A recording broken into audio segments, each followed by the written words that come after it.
ভিডিওটি যদি আপনার ভালো লেগে থাকে তাহলে অবশ্যই একটি লাইক দিয়ে আমাকে উৎসাহ দিবেন। এখনও যদি আমার অনন্য ডায়েরি চ্যানেলটি সাবস্ক্রাইব না করে থাকেন তাহলে এখনই সাবস্ক্রাইব করে পাশের বেল আইকনটি অন করে রাখুন। বাসর ঘরে বসে রাগে দুঃখে অনবরত কান্না করে যাচ্ছে রায়া।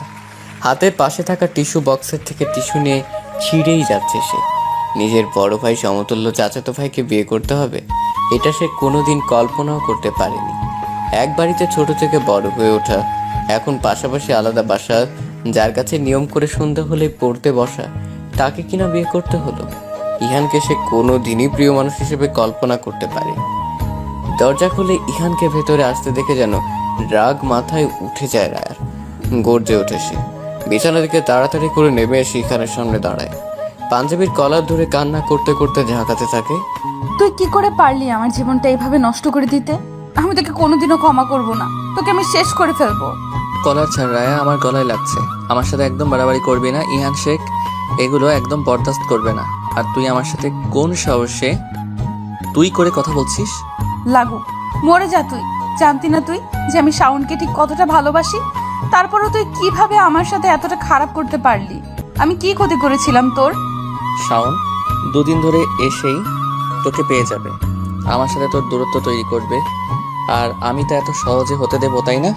এত সহজ না সবকিছু, বুঝেছিস? ছোটবেলা থেকে আমি যা চেয়ে এসেছি সবকিছু পেয়েছি।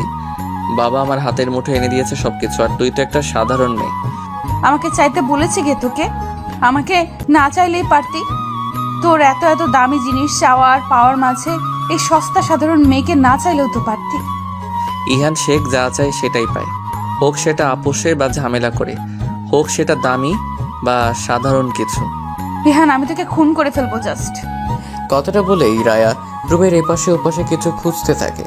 তেমন কিছু না পেয়ে মিষ্টির সাথে রাখা কাটা চামচ দেখলে সেটা নিয়েই ইখানের কাছে ফিরে এসে চামচটা ইখানের গলায় ধরে। এটা দেখেছিস? একদম তোর গলা ফুটো করে দেবো। না থাকবে বাস আর না বাজবে বাসর। পারলে করে দেখা, যদি না পারছিস এটা করতে তাহলে তুই আজকে শেষ। এসব করে তোর অভ্যাস না থাকলেও এটা আমার অনেক দিনের অভ্যাস।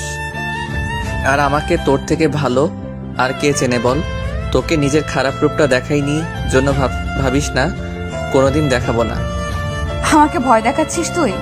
এতদিন তুইও আমার ভালো রূপ দেখেছিস, এবার আমার বাজে রূপটাও দেখে নে। কথা না কাজ কর। কোনোভাবে বেঁচে গেলে তোকে আমি শেষ করে ফেলবো রায়া। শেষ বলতে শুধু একেবারে সমাপ্তিকেই বোঝায় না, কিছু সমাপ্তি ঘটিয়ে নতুন কিছু শুরু করাকেও বোঝায়। আর তোকে তো আমি কোনো না কোনোভাবে শেষ করবই। শেষে যেহেতু করবি তাহলে বিয়ে করেছিস কেন? তোকে। ইহান কিছু বলবে তখনই দরজায় নক করা শব্দ পায়। ইহান দরজার দিকে তাকিয়ে আবার রায়ের দিকে রেগে তাকায়। তোর তো টাইম শেষ মায়া, মেরে দিতে তো পারলি না, এবার এই ইহান শেখের খেল দেখবি। ইহান গিয়ে দরজা খুলে দেয়। দরজা খুলে দিতেই রায়ের মা রাবেয়ার রুমে প্রবেশ করে। রায়া তার মাকে দেখে আরো ক্ষিপ্ত হয়ে যায়। তেড়ে মায়ের আসে এর দিকে। কেন এসেছো তুমি? রায়া মরে গেছে নাকি সেটা দেখতে এসেছো? ওর মতো গুন্ডার সাথে বিয়ে দিয়ে শান্তি হয়নি তোমার? আর তোমার স্বামীর মরেছে কিনা সেটা আবার দেখতে এসেছো? মুখ সামলে কথা বল রায়া, উনি তোর বাবা হন। আর মরে যাওয়ার কথা বলছিস তুই? সেটা আগে মরতে পারতি না? বেচারার এতদিনের সম্মান তুই নষ্ট করেছিস, আর এখন বড় বড় কথা বলছিস। লজ্জা করছে না রে তোর এসব বলতে? কে বলেছিল তোমাদের আমাকে ফিরিয়ে আনতে? ছিল শগুনে নিয়ে যেত, তাতে তোমাদের কি? রায়া এবার চুপ কর, এতক্ষণ বাজে ব্যবহারের জন্য কিছু বলিনি। এবার কিন্তু বড় আম্মুর সাথে খারাপ ব্যবহার করার জন্য মার খাবি আমার হাতে। তোকে তাদের মান সম্মান নিয়ে খেলা করার অধিকার কে দিয়েছে? তুই আমাদের মাঝে কথা বলার কে? সব সময় অন্যদের কথার মাঝে ঢুকে পড়ার স্বভাব বাদ দে। রায়া, ইহানের সাথে একদম বাজে ব্যবহার করবি না। আমি যদি শুনেছি যে তুই ইহানের সাথে খারাপ ব্যবহার করেছিস তাহলে খুব খারাপ হবে। তুই আমার বাসার চৌখাটের ভেতরেও আসবি না কোনোদিন। এই যে তোর লাগেজ এখানে, তোর জামা কাপড় রাখা আছে, কোনো কারণ দেখিয়ে যেন আমার বাড়ি যাবি না তুই। কথাগুলো বলেই রায়ের মা হন হন করে বেরিয়ে যায় রুম থেকে। রায়া কি করবে বুঝতে পারে না। ও বাড়িতে যেতে পারবে না মানে সে কি এখানে থাকবে নাকি? কোনোদিনই তা সম্ভব না। তার পক্ষে যে করে হোক এখান থেকে বের হতে হবে। এখন ফেলা প্রতিটা নিঃশ্বাস যেন আবার বিষাক্ত হয়ে আবার তার কাছে ফিরে আসছে। রায়ার মা চলে যাওয়ার পরই রায়া বেরিয়ে যাওয়ার সিদ্ধান্ত নেয়। যেই ভাবা সেই কাজ। রাগ করে বাইরে যেতে উদ্যত হয় ইহান। সাথে সাথে রায়ার হাতটা খপ করে ধরে ফেলে। তুই কি ভেবেছিস রাহাব শেখের মান সম্মান নষ্ট করেছিস? তার মেয়ে হয়ে এখন কি আমি আমার মান সম্মান ডোবাতে দেব নাকি? মানে আমাকে ছাড় তুই ইহান, আমি তোর সাথে এক ছাদের নিচে এক রুমে রাত কাটাতে পারবো না। আজকে থেকে আমার কেউ নেই, আমি একা। শুধু এক রুমে কেন রাত কাটাবি? এক বিছানায় আমার পাশে শুয়ে স্বামীর অধিকার দিয়ে তারপর আজ তোর রেহাই। মানে মানে চল তোকে বুঝিয়ে দিচ্ছি। ইহান, একদম আমাকে স্পর্শ করার সাহস দেখাবি না। তোর হাত আমি ভেঙে গুড়িয়ে দেব বলে দিলাম। খুন যেহেতু করতে পারিসনি সেহেতু হাত ভেঙে গুড়িয়ে দিতেও পারবি না। ইহান শেখের গায়ে হাত তোলা এত সহজ না মিসেস ইহান। তোর পদবীর আর তোর নামের আমি কাঁথায় আগুন দেই। আমি আগেও রায়া শিখছিলাম, আর এখনো আছি, ভবিষ্যতেও থাকবো। আগে ছিলি, এখন তুই আমার পরিচয়ে পরিচিত, আর ভবিষ্যতেও তাই। শেখ তো শেখই থেকে যাবে, তাই না? আমার হাত ছাড় ইহান। এখন তো হাত ধরেছি, আরো অনেক কিছু বাকি। কথাটা বলেও ইহান রায়ের হাত ছেড়ে কোমর চেপে ধরে। ইহানের এহেন আচরণে রায়া চমকে যায়। বারবার ইহানকে ছাড়িয়ে দেওয়ার চেষ্টা করছে, কিন্তু ইহান ছাড়ার পাত্র না। তোমার কি মনে হয় জান আমি তোমাকে আজ রাতে এমনি এমনি ছেড়ে দেব? সবার সামনে 3 বার কবুল বলে তোমার সব দায়িত্ব আমি নিয়েছি। আমাকে খুশি করার দায়িত্ব তো তোমাকে নিতেই হবে। ইহান, ছেড়ে দে আমাকে, নইলে কিন্তু আমি চেঁচামেচি করবো বলে দিলাম। ইহান এবার রায়াকে নিজের এক সাইডে চেপে ধরে টেনে সাউন্ড বক্সের কাছে নিয়ে যে গান চালিয়ে দেয়। উচ্চস্বরে হেসে বলে, চিৎকার দাও জান, জোরে চিৎকার দাও, আজ তোমায় কেউ শুনবে না। ইহান এবার রায়াকে কোলে তুলে নেয়। রায়া ইহানের বুকে আঘাত করেই যাচ্ছে। ইহানের সেদিকে নজর নেই। রায়ার আঘাত যেন কোনোভাবেই তাকে স্পর্শ করছে না। ইহান রায়াকে কোল থেকে বিছানায় ফেলে দেয়। রায়া আবার ভয় পেয়ে যায়। তার মতো সাধারণ নারীর এত ক্ষমতা নেই যে কিনা ইহানের মতো জিম করা ছেলের সাথে শক্তিতে কুলিয়ে উঠতে পারবে। না ইহান, তুই আমার সাথে এমনটা করতে পারিস না। আমি তোকে আমার স্বামী হিসেবে মানি না, আর জীবনেও তোকে আমি মানবো না। তুই আমি দুজনেই কবুল বলে একে অপরকে স্বীকার করে নিয়েছি, অনেকে সাক্ষী আছে। আর তুই কিনা বলছিস মানিস না? মামার বাড়ির আবদার নাকি? বিয়ে করেছি কি শুধু তোর এই রূপ দেখার জন্য নাকি? আর কোনো কথা না, কোনো কথা না ডার্লিং। আর এতক্ষণ আমার নাম ধরে ডাকা, তুই করে কথা বলার শাস্তি তো তোকে পেতেই হবে। ইহান এক টানে রায়ার শাড়ির আঁচল বুকের উপর থেকে সরিয়ে দেয়। রায়াকে আর কিছু বলার সুযোগ না দিয়ে তার উপর ঝাঁপিয়ে পড়ে। রায়া নিজেকে রক্ষা করতে পেরে ওঠে না ইহানের হাত থেকে। রায়া ইহানের কাছে থেকে কিছুতেই ছাড়াতে পারে না। তবু রায়া নিজেকে ছাড়ানোর চেষ্টা করেই যাচ্ছে। বারবার চিৎকার করছে, কিন্তু কিছুতেই কাজ হয় না। বৌভাতের অনুষ্ঠানে মানুষ আসা শুরু করেছে, কিন্তু নতুন বউ এখনো ঘুম থেকে ওঠেনি। সকালে ইহান উঠে চলে যাওয়ার পরপরই দরজা লক করে আবার শুয়ে পড়েছে রায়। রাতের শারীরিক অত্যাচারের রেশা এখনো কাটেনি। এসবের প্রতিশোধ না নেওয়া পর্যন্ত যেন তার শান্তি নেই। সকাল 10টা থেকে ইহানের মা ইরিনা বেগম এবং বোন এশার ডেকেই যাচ্ছে কিছুক্ষণ পর পর, কিন্তু রায়া কিছুতেই দরজা খুলছে না। 12টার দিকে আর কোনো উপায় না পেয়ে ইরিনা বেগম ছেলেকে কল দেন। ইহান সকাল থেকে কাজে ব্যস্ত। নিজের বিয়ের সমস্ত দায়িত্ব নিজের কাঁধে এসে পড়েছে। মায়ের ফোন পেয়ে একটু ফাঁকা জায়গায় বেরিয়ে আসে ইহান। হ্যাঁ আমি বলো। রায় এখনো দরজা খোলেনি। পায়লা থেকে মেয়েরা এসে 11টা থেকে অপেক্ষা করছে। মানুষ আসা শুরু করেছে। বাড়ির এই অবস্থা দেখলে মান সম্মানের বাকিটুকু আর থাকবে না ইহান। আমি আসছি। আমি ফোন কেটেই ইহান বাড়ির ভেতরে প্রবেশ করে। অনুষ্ঠান হলেও বাড়ির ভেতরে কোনো হই চই হট্টগোল নেই। সবাই বাহিরের দিকটাতেই আছে। ইহান বাড়ির ভেতরে ঢুকতেই এশার সাথে দেখা হয়ে যায়। ইহানকেই ডাকতে যাচ্ছিল সে, ভাইকে দেখে আর এগোয় না। ইহান হাঁটতে হাঁটতেই বলে, রায়া দরজা খোলেনি এখনো? না, ভেতরে গান চলতেছে, হয়তো আমাদের কারোর কথা ডাক ভেতরে পৌঁছাচ্ছে না। আচ্ছা তুই মাকে বল রায়া এখনই দরজা খুলবে।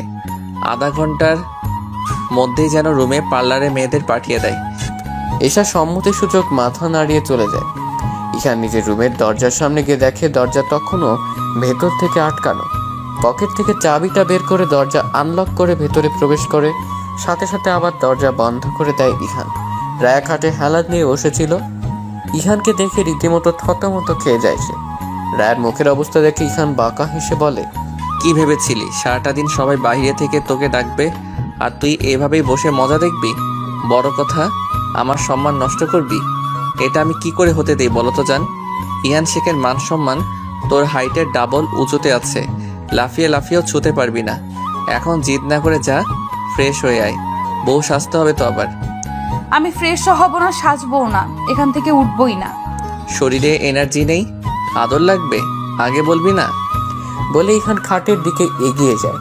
রায়া এবার দৌড়ে চড়ে বসে, খাটের অন্য পাশে চলে যায় সে। রায়া উচ্চ স্বরে বলে ওঠে, একদম কাছে আসার চেষ্টা করবে না, একদম ছোবেন না আমাকে। ইহান রায়ার পা ধরে টেনে নিজের কাছে নিয়ে এসে চুলের খোপা খুলে কপাল থেকে গলা পর্যন্ত আঙ্গুল বয়ে নিয়ে আসতেই রায়া ইহানের হাত খপ করে ধরে ফেলে। ইহানের দিকে কড়া মেজাজে তাকিয়ে বলে, বলেছেন আমাকে স্পর্শ করবেন না, অনিষ্ট করে ফেলবো, কিন্তু ধ্বংস করে দেব সবকিছু। ইহান হাসতে হাসতে বলে, আমি তো ধ্বংস হতেই বিয়ে করেছি তোকে। ইহান শেখের বউ প্রলয়ঙ্কারী না হলে কি চলে? এখন বলুন ম্যাম, এমনি এমনি ফ্রেশ হতে যাবেন নাকি এনার্জি লাগবে? হাফ ডোজে চলবে নাকি ফুল লাগবে? আমি কিছুতেই রেডি হব না। ইহান রায়ের কোমর জড়িয়ে ধরতেই রায়া চোখ মুখ খিঁচে বন্ধ করে নেয়। ইহান রায়ের পেটে হাত বুলে গলায় মুখ গুঁজে দিতেই রায়া কেঁপে ওঠে। ধাক্কা দিয়ে ইহানকে সরিয়ে দেয় সে। অসহায় চোখে ইহানের দিকে তাকায় রায়া। কেন করছেন এমন? আমি সত্যি শাওনকে ভালোবাসি। ওর জায়গায় আমি কাউকে ভাবতে পারবো না। রাজনৈতিক রেষারেষির কারণে আমি কেন আমার ভালোবাসাকে বলি দেব? ও কালকে আমাকে নিতে আসতো, ও আমাকে অনেক রায়াকে কথা শেষ করতে না দেয় না ইহান। রায়ার ঠোঁটে তার রাজত্ব চলছে। রায়া নিজেকে ছাড়ানোর চেষ্টা করছে। এদিকে ইহান আরো শক্ত করে রায়ার হাত চেপে ধরেছে। রায়ার ঠোঁট থেকে নিজের ঠোঁট ছোঁয়াতে ছোঁয়াতে রায়ার গলায় নেমে যায় ইহান। রায়াও তার শক্তি হারাতে চলেছে। রায়ার কোমর ধরে টেনে নিজের আরো কাছে নিয়ে আসে ইহান। ইহানের এলোমেলো আচরণে ভয় পেয়ে যায় রায়া। হঠাৎ বলে ওঠে, আমি তৈরি হয়ে নিচ্ছি, ছাড়ুন প্লিজ। ইহান গলা ছেড়ে আবার ঠোঁটে হানা দেয়। রায়া শুধু চোখ বন্ধ করে নিজেকে নিয়ন্ত্রণ করছে। কিছুক্ষণ পর ইহান নিজেই রায়াকে ছেড়ে দেয়। বাহুতে ঠোঁট মুছে বলে, ভালোবাসার মানুষের মুখে অন্য কারোর জন্য ভালোবাসার কথা শোনা যায় না। যতবার তুই ওই ছেলের কথা বলবি ততবার আমি এভাবেই তোর মুখ বন্ধ করে দেব। 6 মাস ধরে রিলেশনে গেছি আমি। এর আগে কোথায় ছিলেন আপনি? যখন আমি কারোর সাথে নিজেকে ভালো রাখতে শিখেছি তখন আপনি আমার ভালোবাসার কথা বলছেন। যাকে ভালোবাসি তাকে ছেড়ে এখন সোজা অন্য কাউকে বিয়ে করতে হয়েছে আমাকে। পৃথিবীর সব জোর জবরদস্তি শুধু আমার উপর। ক্লাস 9-ই পড়তি তুই, তখন থেকে তোর প্রতি আমার দুর্বলতা। আমি নিশ্চয়ই তখন তোর মন নিয়ে খেলতাম না। তোর বয়স কম ছিল সেই সময়ে, যাকে তাকে ভালো লাগে। তোর কি মনে হয় পাশাপাশি বাড়িতে থেকে প্রেম করলে শরীর মানতো? সামলাতে পারতি আমাকে? সবকিছু তছনছ হয়ে যেত রায়া। সম্মান হারাতি, আবেগ, মায়া, ভালোবাসার প্রতি বিশ্বাস সব চলে যেত। আমাকেও ভালোবাসতে পারতি না তুই। কত কষ্টে নিজেকে তোর থেকে আর ভালোবাসার অনিষ্ট থেকে দূরে রেখেছি সেটা শুধু আমি জানি। যখন সময় হলো কাছে পাওয়ার, অপেক্ষা করলাম ভালোবাসার অনুভূতি প্রকাশ না করে কয়েক বছর, আর সে কিনা অন্য কাউকে ভালোবাসে। রায়া কান্না জড়ানো গলায় বলে, খুব বেশি সময় নিয়ে ফেলেছেন আপনি। আমি আপনার কাছে নিজের ইচ্ছেতে কখনো ফিরতে পারবো না। আমি শাওনকে ভালোবাসি, শাওনকেই ভালোবাসবো। চাইছেন তো বউ সাজি? আপনার সম্মান আমি আজ রাখছি। কে সাজাবে পাঠিয়ে দেন, আমি ফ্রেশ হয়ে আসছি। চেয়ারের ওপর রাখা তোয়ালে নিয়ে ইহানের সামনে থেকে চলে যায় রায়া। কিছুক্ষণ পর ফ্রেশ হয়ে ওয়াশরুম থেকে বেরিয়ে এসে দেখে 3 জন মেয়ে তার জন্য অপেক্ষা করছে। রায়া মুচকি হেসে তাদের কাছে গিয়ে বসে। 2টার দিকে রায়াকে আসনে নিয়ে যাওয়া হয়। সেখানে দাঁড়িয়ে বন্ধু বান্ধব পরিচিতদের সাথে কথা বলছে ইহান। রায়া চারদিকে খেয়াল করে দেখে নিজের জায়গায় বসে পড়ে। সবাই এসে ইহানের পাশাপাশি রায়ের সাথেও দেখা করে কথা বলছে। ইহান পেছনের দিকে তাকাতেই রায়াকে দেখতে পায়। এতগুলো মানুষের মাঝেই মন্ত্রমুগ্ধের মতো তাকিয়ে আছে সে। একজনের সাথে দাঁড়িয়ে কথা বলছিল সে, তার সাথে কথা শেষ না করতেই রায়ের পাশে গিয়ে দাঁড়ায়। আমার হৃদয় হরণকারী তুই। পাশে থেকে হঠাৎ কথা বলায় বুঝতে পারে না রায়। ইহানের দিকে বাঁকা হয়ে জিজ্ঞেস করে, কিছু বললেন? প্রলয়ঙ্কারী তুই, আমার হৃদয় প্রলয় ঘটিয়েছিস। হৃদয় হরণ করেছিস। আপনার সাথে আমার প্রেমের সম্পর্ক না, এইসব অন্য কাউকে বলুন, কাজে দিবে। তোর সাথে আমার প্রেমের সম্পর্ক, ভালোবাসার সম্পর্ক, সব ধরনের সম্পর্ক। খুব তাড়াতাড়ি আমি রায়াকে থামিয়ে দিয়ে বলে, এখন এত মানুষের মাঝে লিপ কিস নিতে পারবি? আমার কিন্তু কোনো সমস্যা নেই বেব। দমে যায় রায়া, আর কিছু বলার সাহস করে না। এই লোকের উপর বিশ্বাস নেই তার, যখন তখন যেখানে সেখানে যা তা করে ফেলতে পারে। রায়া ঘুরে অন্যদিকে তাকায়। সবার সাথে দেখা সাক্ষাৎ করে অনুষ্ঠান শেষ করে নিজের রুমে ফিরতে ফিরতে রাত 8টা। রায়া রুমে আসার সাথে সাথে এসা এসে দরজা নক করে। রায়া শাড়ি খুলতে গিয়ে আবার দরজার কাছে এসে এসাকে জিজ্ঞেস করে, কি হয়েছে? তুমি তো কিছুই খাওনি, তাই কাকে খাবার পাঠিয়েছে তোমার জন্য, নিয়ে আসবো? তোর কাকিকে বলে দে খাবারের সাথে কয়েক ফোঁটা বিষ যেন দিয়ে দেয়। কি বলছো এসব? তুমি মাথা ঠান্ডা করো আপু, দেখবে সব ঠিক হয়ে যাবে। তুমি তো জানোই ভাইয়া একটু রাগী, কিন্তু খুব ভালো মানুষ। রুমে আসবি? আমি চেঞ্জ করব, ফ্রেশ হব। এত মেকআপ দিয়েছে, মুখ চুলকাচ্ছে। না, তুমি তাহলে চেঞ্জ করো। ঠিক আছে যা, কেউ ডাকলে বলবি আমি ব্যস্ত আছি।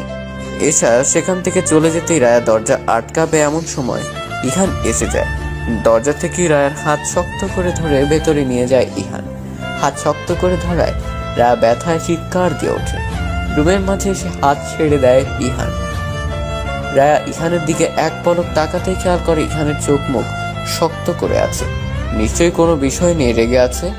রায়া মুচকি হাসে। করেছে তো অনেক কিছুই, কিন্তু কোনটার জন্য রেগে আছে কে জানে।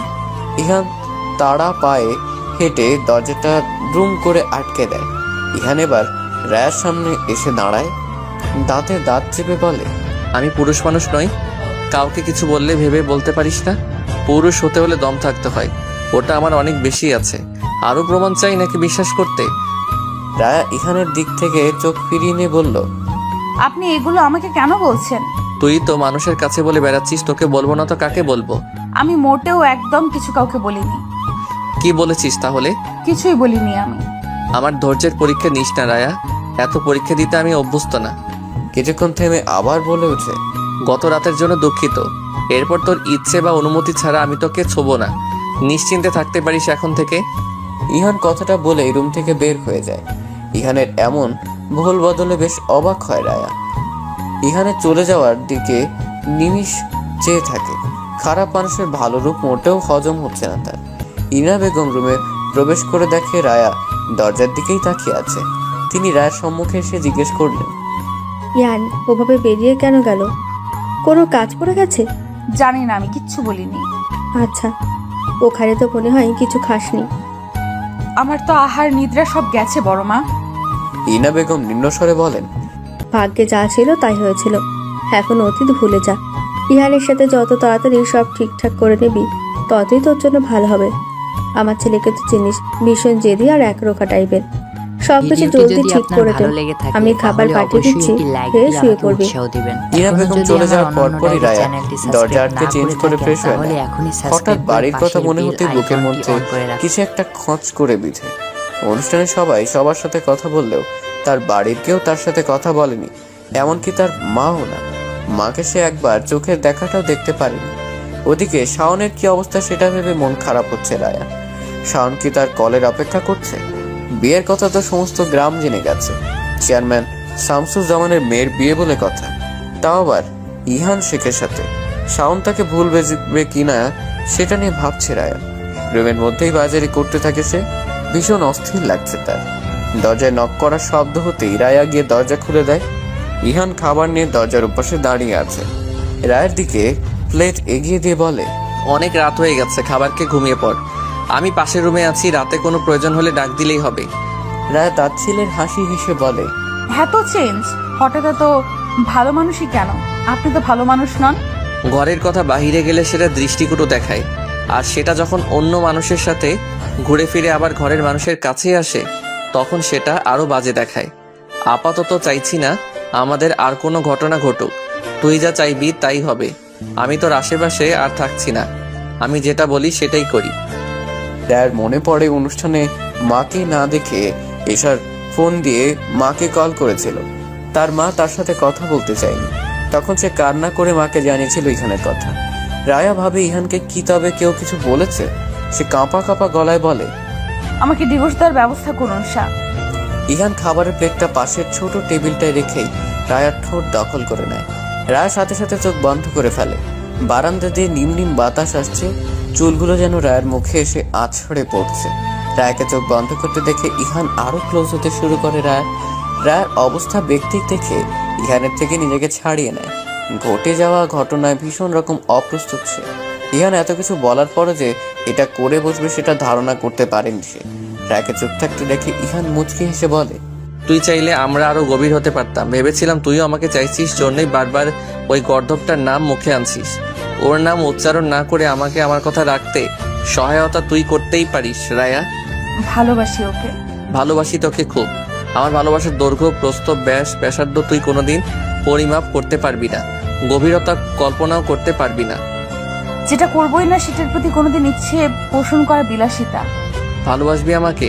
তুই নিজেকে যতটা ভালোবাসিস তার চেয়ে আমাকে বেশি ভালোবাসবি। আমাকে ছাড়া নিজের অস্তিত্ব কল্পনা করতে পারবি না। ভালোবাসতে না পারলে নিঃশ্বাস বন্ধ হয়ে যাবে, কাছে পাবার জন্য একটু ছুঁয়ে দেওয়ার জন্য ছটফট করবি। তুই ভালোবাসার মরণে মরবি, খুব বিদঘুটে হবে সেই মৃত্যু। তোর জীবনে একমাত্র পুরুষ হব আমি, যে পুরুষের ভালোবাসা তোকে মাত্রাতিরিক্ত যন্ত্রণা দেবে সেই পুরুষ আমি। তুই আমাকে তোর সমস্ত শরীরে যত্ন করে মাখবি, আমার গন্ধতে তোর চারপাশ ছেয়ে থাকবে। তোর সবটা জুড়ে শুধু আমি আর আমিই থাকবো। একসাথে দুজনকে ভালোবাসা নিশ্চয়ই সম্ভব না। আমি শুধু একজনেরই। ওই যে বললাম, পুরুষের ভালোবাসা তোকে মাত্রাতিরিক্ত যন্ত্রণা দেবে সেই পুরুষ আমি। তুই শুধু আমাকেই ভালোবাসবি, তোর সবটা জুড়ে শুধু আমি আর আমিই থাকবো। ইহান রুম থেকে বেরিয়ে যায়।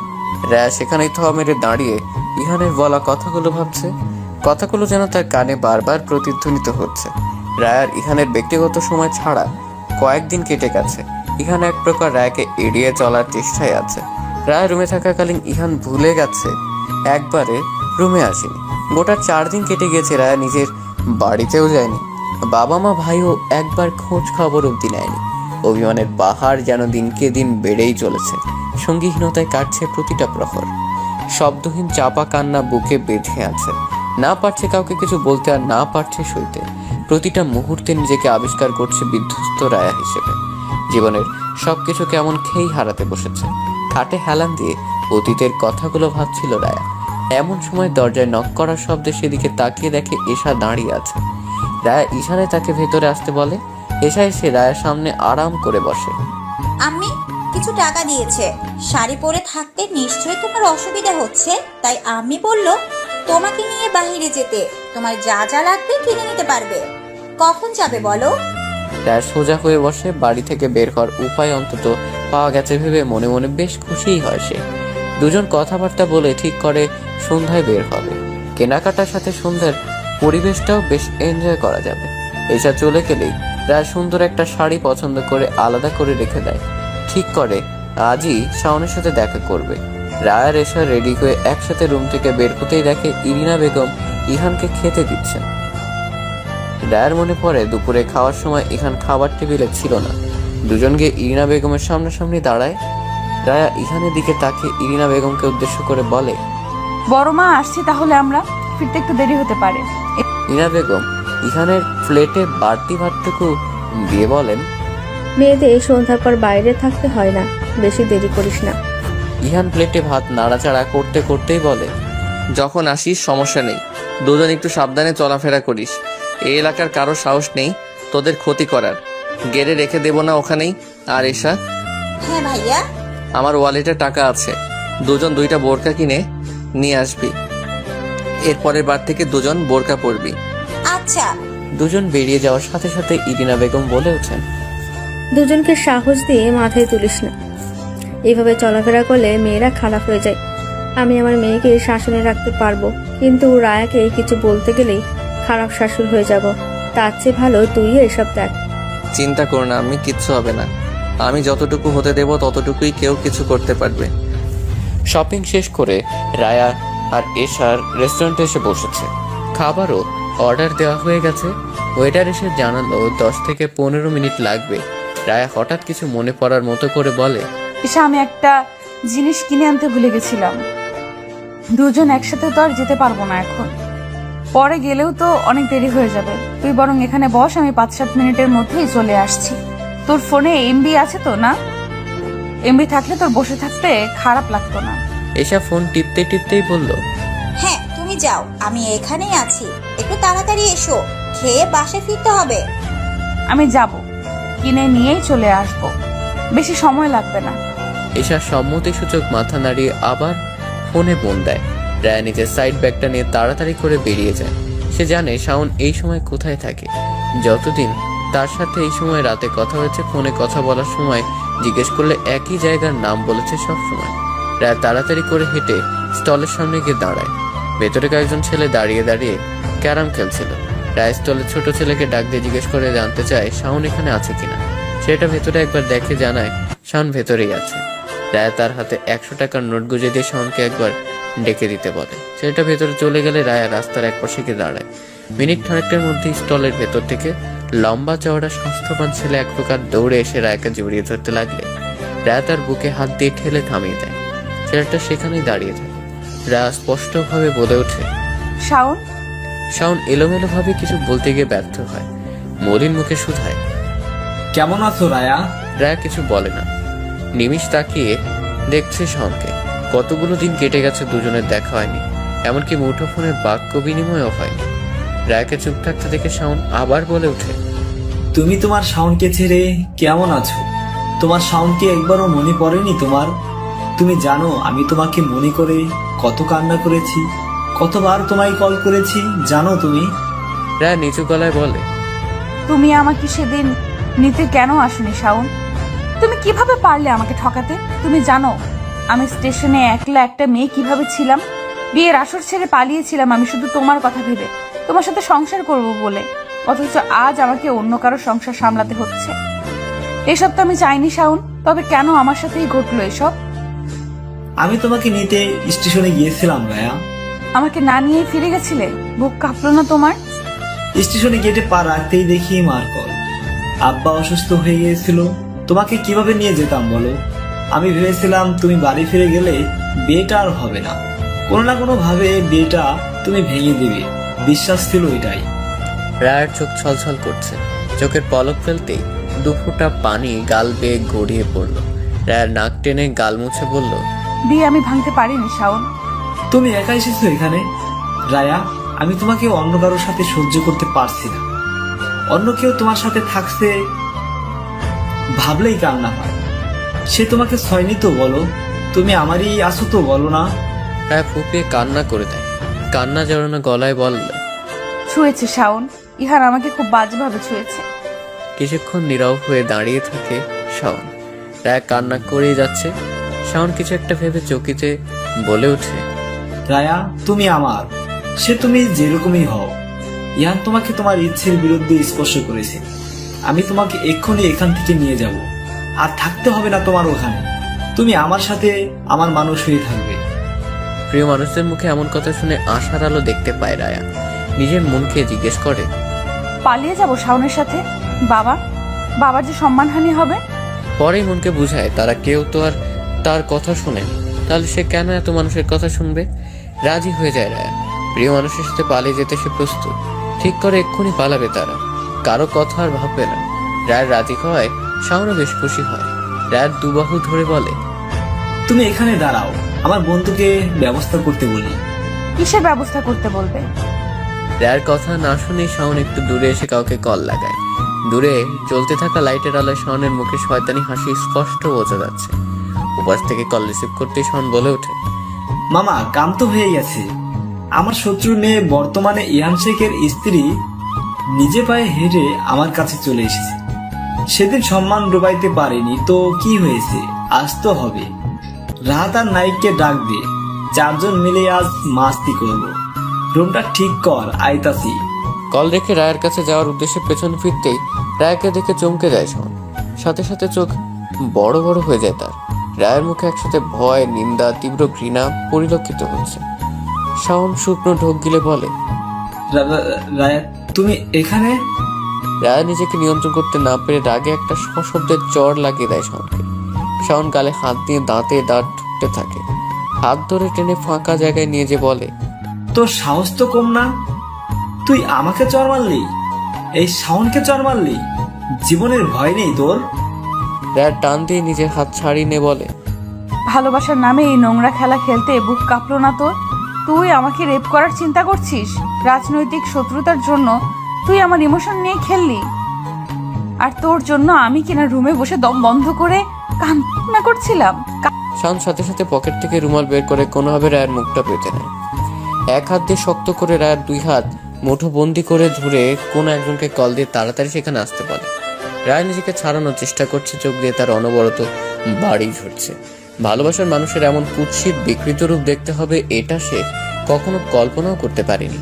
হঠাৎ পায়ে হাঁটুর নিচে কেউ পেছন থেকে লাথি দিতেই আঘাত লেগে টাল সামলাতে না পেরে মাটিতে পড়ে যায় শাওন। পেছন ফিরে তাকায় সে, রায়া কিং কর্তব্য বিমূঢ় হয়ে দাঁড়িয়ে আছে। তার চোখের বাড়ি ধারা থামেনি এখন।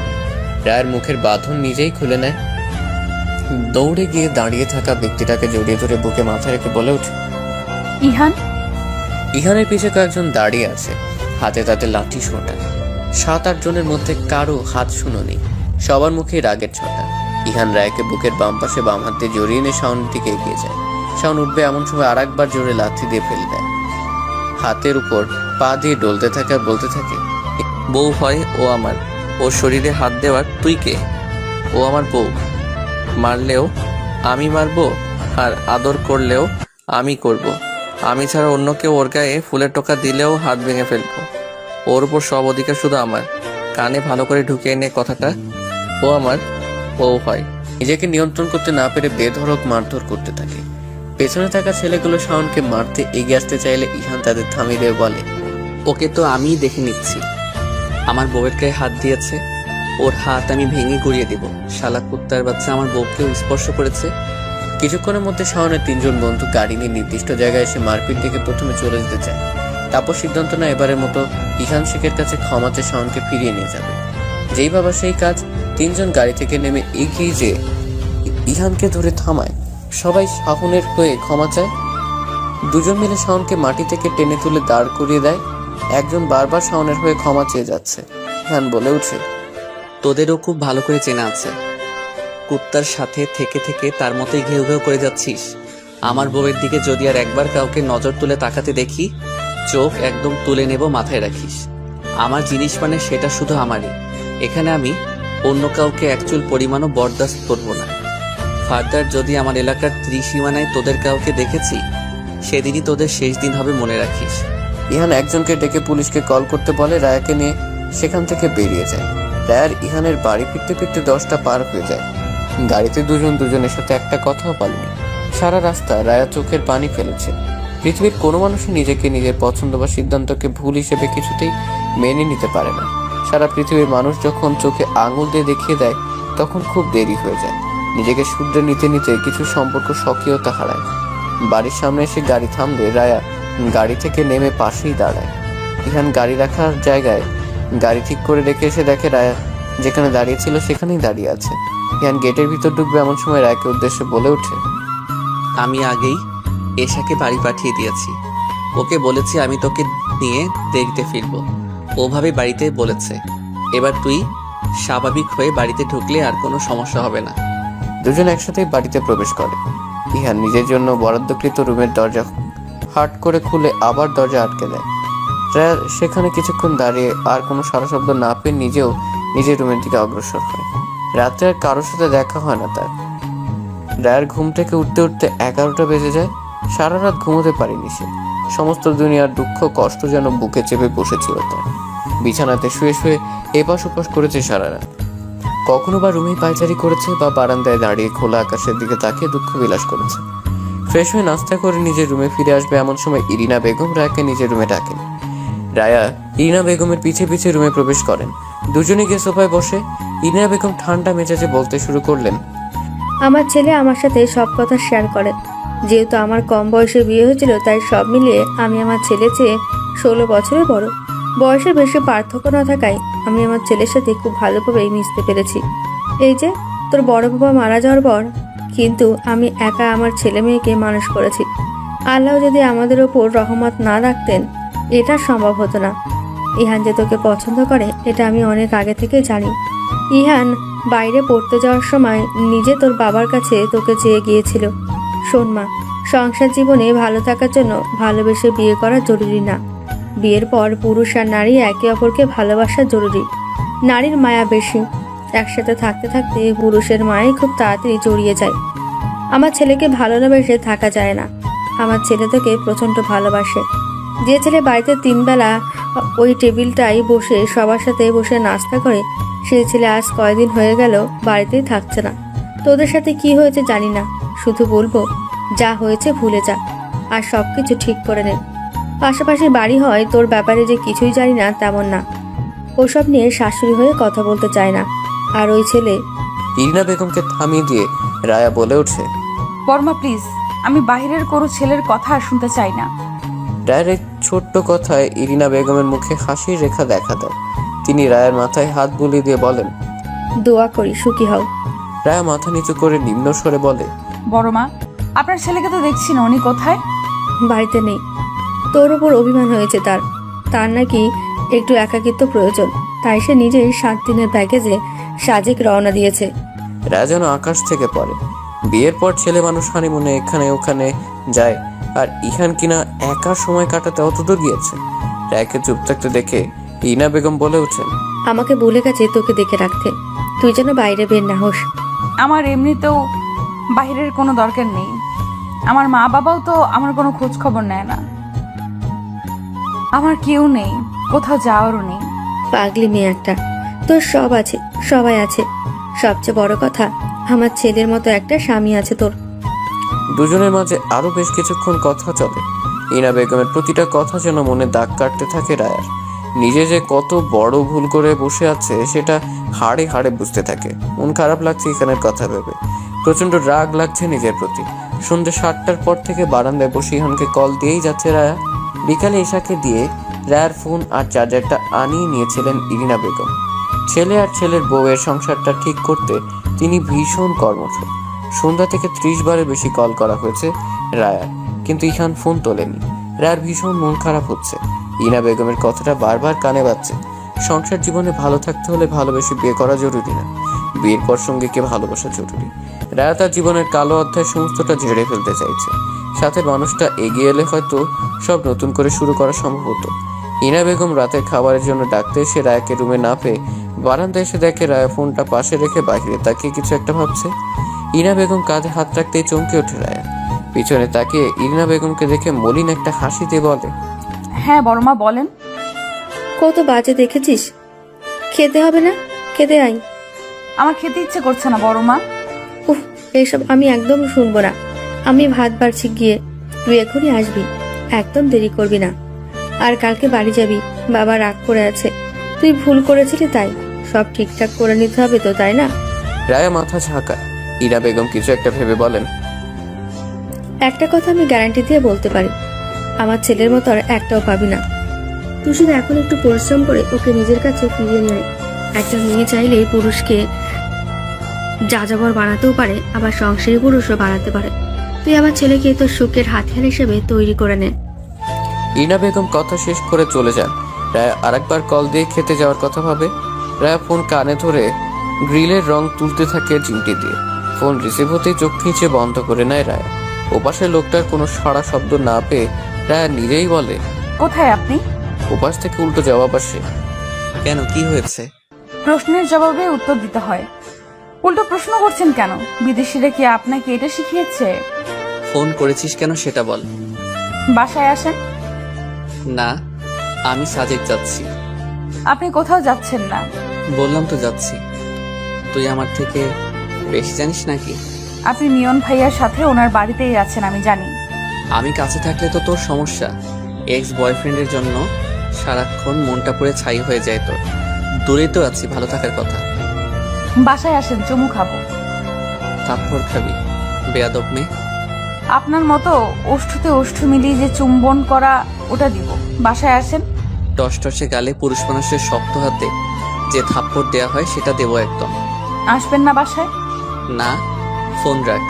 ইহান ফোন কেটে দিলে রায়া দাঁতে দাঁত চেপে চিৎকার দিয়ে বলে ওঠে, শাশুড়ি মা, আপনার ছেলে বাসায় আসুক আগে, তারপর বুঝিয়ে দেব কত মরেছে কত ঝাল।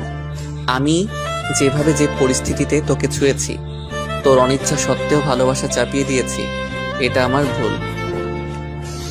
ভুল না অন্যায় করেছে আমি মেনে নিলাম, কিন্তু তুই যেটা করতে চেয়েছিলি সেটা কি ছিল? তোর আর আমার কাজে কি কাটাকুটি করে মিলমিশ হওয়া যায়? ইহানের প্রশ্নের উত্তরে রায়া কিছুই বলতে পারছে না। চুপচাপ বসে নীরবতা পালন করছে আয়োজন করে। একটা দীর্ঘশ্বাস ফেলে বলে, মানুষ প্রতারিত হওয়ার পর নতুন করে ভালোবাসতে ভয় পায়। আমি খুব বাজেভাবে প্রতারিত হয়েছি, খুব খুব খুব বাজেভাবে। আমি নিজেকে সবকিছু থেকে সরিয়ে নিয়েছি, নিজেকে বদলে ফেলেছি। আমার পৃথিবীতে আমার মানুষ বলতে একজনও নেই। এইটাই কি বড় শিক্ষা না আমার জন্য? মানুষ মাত্রই তো। ইহান ধমকের সুরে বলে ওঠে, একদম এটাকে ভুল বলবি না, এটা অন্যায়, মাত্রা ছাড়া অন্যায়। ক্ষমার অযোগ্য? আপাতত ক্ষমার বিষয়টা মাথায় আনতে চাইছি না। একাকিত্ব আমাকে গিলে খাচ্ছে, সঙ্গ প্রয়োজন। কিছু সময় মানুষের একাকিত্ব প্রয়োজন, নিজের ভুল বোঝার জন্য, নিজেকে চেনার জন্য, প্রায়শ্চিত্ত করার জন্য একাকিত্ব প্রয়োজন। আমার প্রয়োজন আর অনুভব করেন না? নাকি মৃত্যুসম অপরাধ করার ফলে আমার প্রতি থাকা ভালোবাসা ধুয়ে মুছে সাফ হয়ে গিয়েছে? ভালোবাসতে ভুলে গিয়েছেন? একটা অন্যায় করার পর যতটুকু অপরাধ বোধ হওয়া প্রয়োজন তার চেয়ে অনেক হয়েছে এবং হচ্ছে। হতে থাকুক। একবার আসবেন না? সামনে দাঁড়িয়ে চোখে চোখ রেখে বলবেন না যে রায়া, অনেক তো হলো, চলো আবার শুরু করি? তুই বিয়ের পর প্রাক্তনের সাথে চলে যেতে চেয়েছিলি, তোর মনে হয় খুব তাড়াতাড়ি তুই ক্ষমা পাবি? রায়া কিছুক্ষণ নীরব থেকে আবার বলে ওঠে, মৃত্যুদণ্ড দেবেন? বেঁচে যেতাম। দম বন্ধ হয়ে আসা আমার সময় বাঁচার তাগিদে ছটফট করি। এইসব আর করতে হতো না। এত অসম্মান নিয়ে বাঁচা যায় না। আপনি এটুকু চিন্তা করছেন না যে আপনার সাথে যদি এমন হতো যে আপনি কাউকে ভালোবাসেন এবং বাড়ি থেকে আপনাকে অন্য কারোর সাথে বিয়ে দিয়েছে, হঠাৎ আগের সেই ভালোবাসার মানুষকে দেখলে হৃদয়টা লাফিয়ে উঠবেই। আমি কিছুতেই ভুলতে পারছি না যে আমার বউ অন্য কারোর সাথে। ইহান কথা বলতে গিয়ে থেমে যায়। নীরের বলা বাক্যটা কিছুতেই শেষ করতে পারে না, মুখ দিয়ে বের হয় না কথা। ইহানকে চুপ করে যেতে দেখে রায়া বলে ওঠে, মৃত্যু প্রয়োজন হয় এমন পরিস্থিতিতে ফেলে দেবেন না, এমন পরিস্থিতি তৈরি করবেন না প্লিজ, যেটায় ভুলের এবং অন্যায়ের প্রায়শ্চিত্ত করতে করতে নিজের মৃত্যু কামনা করতে হয়। মানুষের নিজের ভুল বুঝতে একটা ধাক্কাই যথেষ্ট। এই ধাক্কা আমার হাড় গোড় ভেঙে মাটিতে মিশিয়ে দিয়েছে। আমি আর উঠে দাঁড়াতে পারছি না। মানুষের মন থেকে যখন ভালো লাগা হারিয়ে যায় তখন ভালো থাকাটাও বিদায় নেয়, আর ভালো থাকা বিদায় নিলে মানুষ তখন মৃত্যুর সাথে বন্ধুত্ব করতে উদ্গ্রীব হয়ে ওঠে। ইহান তখনও চুপ করেই আছে। রায়া নিজেই কান্না করতে করতে আবার বলে, আমি কিন্তু যেইভাবেই হোক নিজেকে বাঁচিয়ে নিতাম। আমি আমার সিদ্ধান্ত অনুযায়ী প্রথম ধাপ ফেলার আগেই সবটা জেনে গিয়েছিলাম। যেটা করতে চেয়েছিলাম সেটা চাওয়া পর্যন্তই, আর এটাই আমার অপরাধ। রায়ার কথা বলতে পারছে না, কান্না করে তার নাক মুখ বন্ধ হয়ে আসছে, গলা থেকে কথা বের হচ্ছে না। রায়া ফোনটা কেটে পাশে রেখে ফুপিয়ে ফুপিয়ে কান্না করতে থাকে। গোটা 4 সপ্তাহ পর ইহান রায়ার কল রিসিভ করেছিল। এই 4 সপ্তাহ রায়া প্রতিটা সেকেন্ডে নিজেকে পুড়িয়ে নিজেকে খাঁটি করে তৈরি করছে প্রতিনিয়ত। রায়ার কান্নার আওয়াজে দরজায় এসে নক করেন ইরিনা বেগম। রায়া মুখ মুছে বিছানা থেকে নেমে দরজা খুলে দেয়। ইরিনা বেগম শাড়ির আঁচল 2 ভাঁজ করে কাঁধে তুলে নিয়ে রুমে প্রবেশ করেন। রায়াও ইরিনা বেগমের পিছে পিছে গিয়ে সামনেই দাঁড়ায়। ইরিনা বেগম ইশারা করে বসতে বললে রায়া বাধ্য মেয়ের মতো বসে পড়ে। কান্না করছিলি? ইরিনা বেগমের হঠাৎ করে প্রশ্নে অপ্রস্তুত হয়ে যায় রায়া। ইরিনা বেগমের দিকে তাকিয়ে আবার চোখ নামিয়ে নেয়, কিন্তু মুখ দিয়ে কিছু উচ্চারণ করতে পারে না। ইরিনা বেগম রায়ার কাছাকাছি গিয়ে বসেন। এক হাত দিয়ে রায়াকে নিজের বুকের সাথে জড়িয়ে নিয়ে বলেন, এই কয়েকদিনে তো কম কান্না করলি না, আর কত? আপনার ছেলে আমাকে মাফ করবে না বড় মা। আমি যে খুব বড় অপরাধ করে ফেলেছি। হ্যাঁ, অপরাধ করেছিস, কিন্তু আমি মেয়ে হিসেবে যেটুকু বুঝি, মেয়েদের মায়া অনেক গভীর, খুব বেশি ভালোবাসতে পারে। আর এই অতিরিক্ত ভালোবাসা যখন ভুল মানুষের প্রতি আসে তখন আর কান্নার সীমা থাকে না। একটা মানুষের ভুল ঠিক করে নিয়ে নিজেকে নতুনভাবে গড়ে তোলার জন্য 1 মাস কম সময় না। কান্না করে নে, যত ইচ্ছে আজ কান্না করে নে। এরপর কোনোদিন যদি আমি তোকে কান্না করতে দেখেছি তাহলে আমার থেকে খারাপ কেউ হবে না, বলে দিলাম। রায়া ফুপিয়ে ফুপিয়ে কান্না করতে থাকে। কান্না করতে করতেই বলে, আপনার ছেলে আমাকে আর কোনোদিনও ভালোবাসবে না বড় মা। আগে আপনার ছেলের ভালোবাসা অসহ্য লেগেছে, আর এখন তার ভালো না বাসা অসহ্য লাগছে। সব ঠিক হয়ে যাবে। ইয়ানকে বাসায় আসতে দে। পুরুষ মানুষকে ঠিক করে রাখতে নরম না কঠোর হতে হয়। আমি সবসময় তোর পাশে আছি। শুধু আমার ছেলেকে একটু ভালোবাসিস। ইয়ান তোকে খুব ভালোবাসে, তাই তো এত কিছু সহ্য করে নিতে পারছে না, কষ্ট পাচ্ছে তোর মতোই। আমি নিজেকে নিজে ক্ষমা করতে পারছি না বড় মা। উনি কিভাবে ক্ষমা করবে? তবে গোটা একটা মাস আমার কাছে এক যুগ মনে হয়েছে। উনি দূরে থেকে কেন এত শাস্তি দিয়েছে আমাকে? বাসায় এসে কি শাস্তি দেওয়া যায় না? আসবে, অপেক্ষা কর। এসে আর শাস্তি দিবে না, সবকিছু ঠিক করে নেবে দেখিস। এখন ঘুমিয়ে পড়তো। ঘুরতে দেখ 1:30 বাজে। না খেয়ে না ঘুমিয়ে নিজের কি অবস্থা করেছিস দেখেছিস একবারও? ঘুমাবো। অনেকদিন ঠিক মতো ঘুমাই না। আপনার ছেলে তো শান্তি দিচ্ছে না আমার।